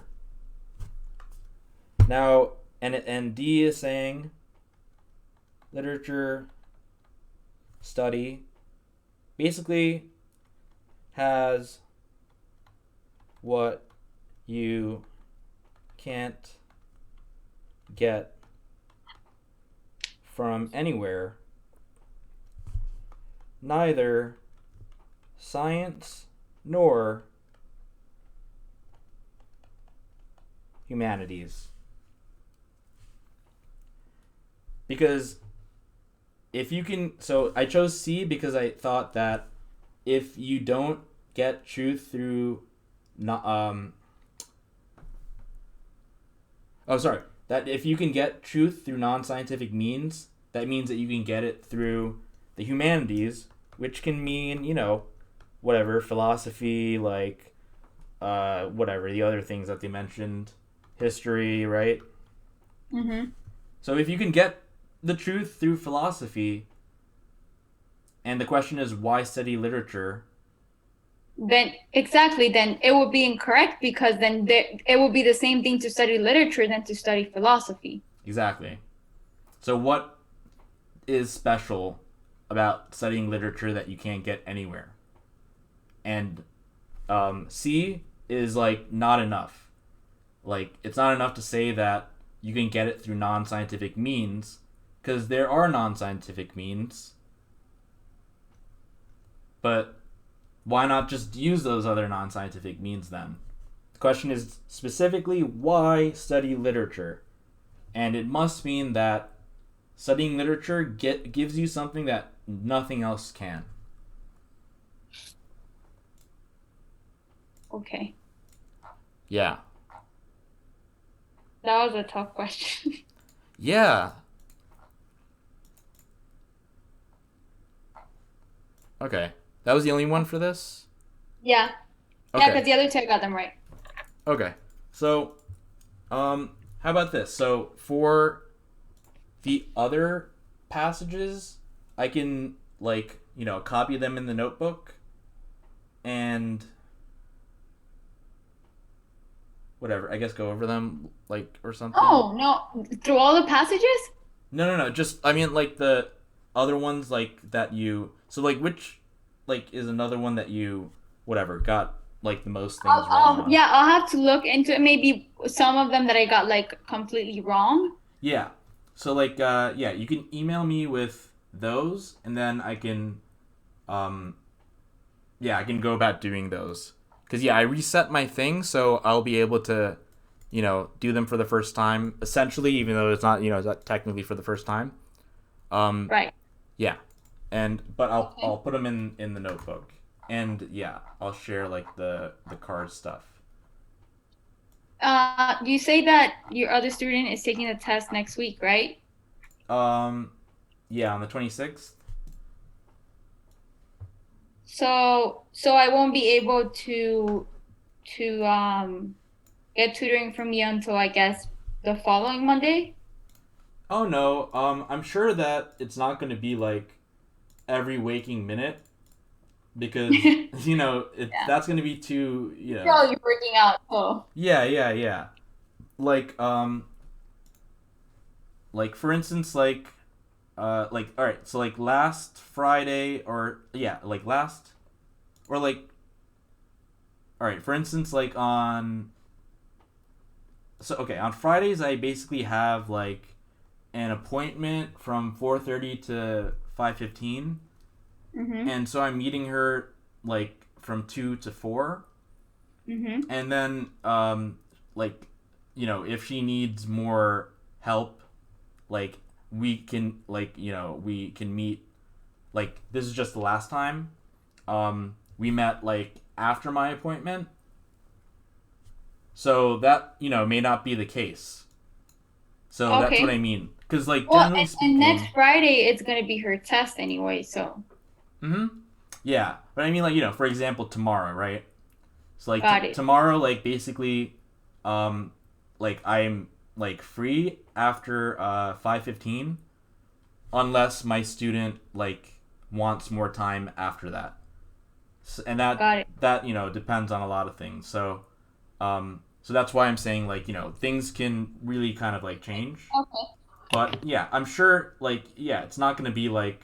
Because it's just going to be too much. Because she's taking the tests, which are, like, 7 hours long.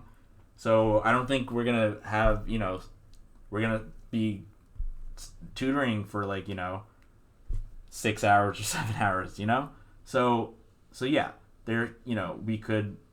Like, yeah, I definitely know that I will, be able to see you, like, before, like, whatever, next month. I mean, yeah, next week. Before she takes her test, though. Yeah. I think I could do that. It's just that, yeah, I have to, like, see how many, like, hours, she needs. Yeah, that's fine. So, that being said, what, like, date, you said Saturday and Monday? I said Saturday. No, so Saturday I can't because my mom. It's like you need to go to this family thing, so I can't. Okay, that's cool. So I have to check my schedule though. It always changes, but it really kills me the fact that I work like when I work 2 to 3 days in a row. Like I'm just like this. I don't get to do anything. I literally go to work, come here, sleep, and then wake up and go to work again because it's like so long. Yeah. So, let me see what days I work next week, and then I'll tell you. But if you finish with her early tomorrow, like after your appointment, you don't have anything, maybe we can do an hour or two. Okay. Yeah. Just text me and let me know, and then if anything, we'll go from there. All right. Yeah. Okay. Yeah. Thank you very much. Yeah. Sorry, I made you do those cars passages, those boring cars passages. Oh no! I mean, like that's what I want to do anyway. But yeah, no, I should have just put it in the notebook thing. But yes, yeah, we'll do more cars but yeah, hopefully all that amino acid stuff made sense. I tried to Oh yeah, and I'm gonna go ahead and work on some of those questions now. Oh yeah, but you see how because yeah, when you told me like you wanted to work on questions about amino acids, I went through the section bank and I just looked for questions about amino acids, and now you know that how to like approach them, right? Right. Like, so we basically did like the amino acids and stuff. Yeah. It's not as bad as I thought. What's that? It's not as bad as I thought for amino acids, though. Yeah, not at all. We were able to and I didn't tell you the answers and stuff. You were able to figure them out. So okay. Okay. Yeah. No, thank you so much. I'm gonna. Okay, so I'll look into. And then whenever you have a chance, if you have time later you said you were putting together the Yankees, and I'm gonna review the stuff that you sent me, the Yankee cards that you sent me yesterday. Oh yeah. The wrong answers deck. What's that? The wrong answers deck that you sent me. Oh yeah. The one with the microfilaments and stuff, I like copied and pasted here. Okay. Yeah, and I could just I could put like the things together, and yeah, I'll send that. But yeah, overall for today, I guess like the main like lessons were like, yes, look at the questions first. For cars, let's forget it. like I'll send you the the guide thing, And like, yeah, cars will be fine. We'll be working more on those. You know, these were the ones that I got wrong as well, but yeah, like it'll click. Okay. It was just looking at like my answers like messed my thought pattern. But yeah, that's true. but basically the major lessons from today was to for not for cars but for everything else, attack the questions first, and then look in the passage for what's relevant, and be able to write things in like the shorthand like I wrote in the notebook. Mm-hmm.